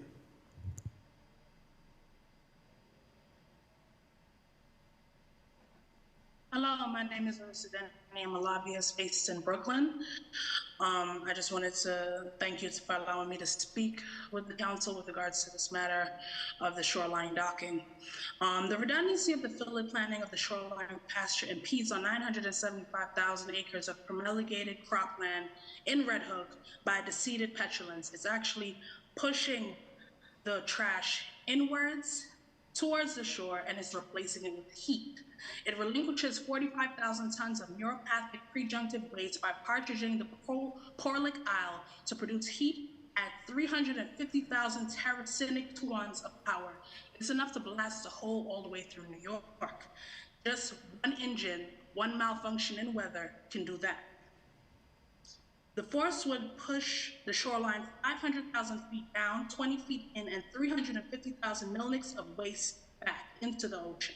Installation takes 8 years, actually, and the Neuron budgeting priority dictates and ruinates that the funds be submitted to deficit reduction through capital investment by June. I don't see how you can have a fitting put in place that takes about 8 years long, but have the funding docketed on Tralic by June. It really doesn't make sense to me. But with all due respect to the council, it would better serve the council to invest in nonprofit corporations and cropland to reduce the city deficit by $3 trillion to avoid prolapse by Congress. As an alternative, a Bilnick Parasite port with a ported ionic docking sphere would gates.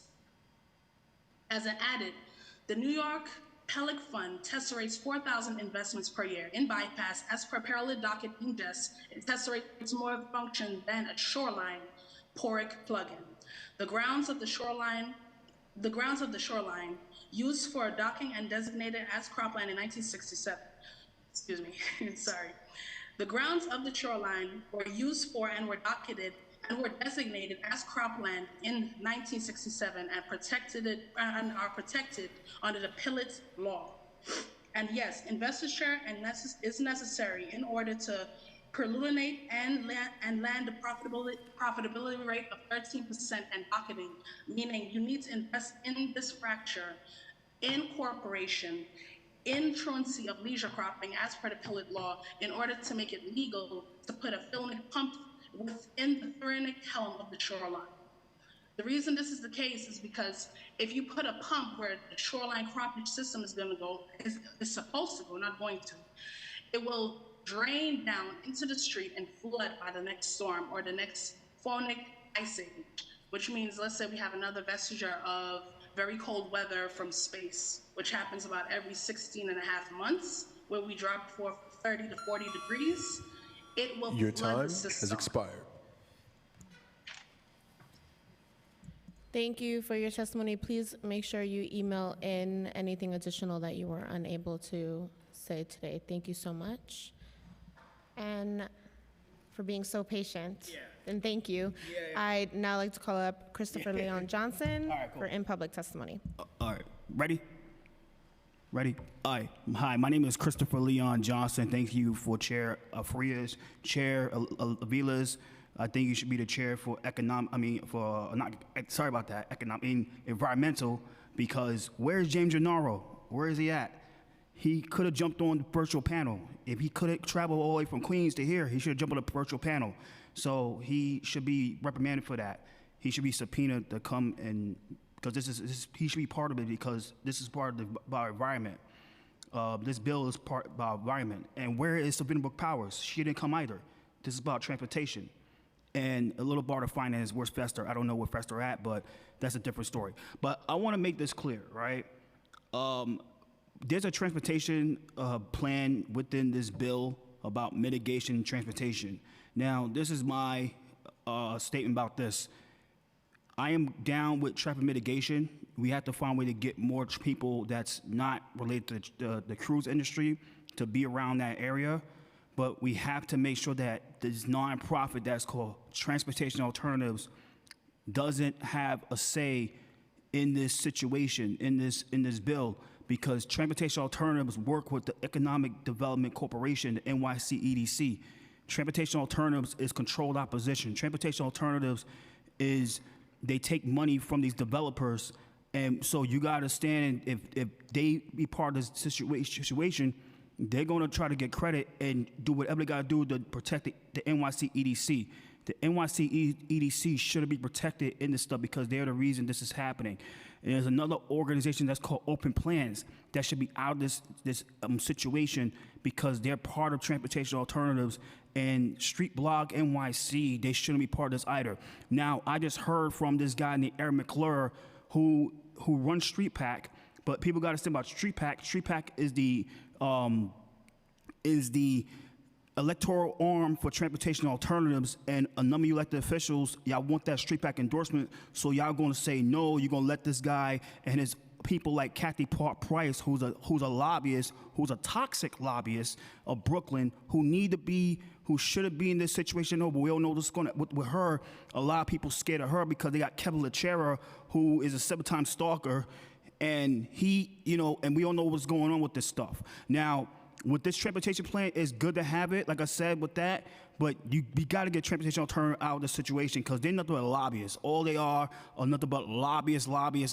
All of them, Kathy Price, Kevin Lachera, Danny Harris, Lauren Shepard, Eric McClure, who's part of Transportation Alternatives. He should have disclosed that to you guys here, that he's a member of Transportation Alternatives, and what they want is to make sure that whatever happens with the transportation plan, that the NYCEDC will never get thrown to the wolves with this stuff, and they be protected when this bill go through. But we have to throw the NYCEDC through the wolves and make them responsible for everything they do, because they're the reason that the city is going the way it is. So that's all I gotta say.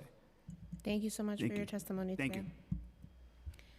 Seeing no one else that hasn't testified today, we will now adjourn this hearing. I do want to just do a friendly reminder that this was only a hearing for the Committee on Economic Development, and that is why my members were present and I am present today.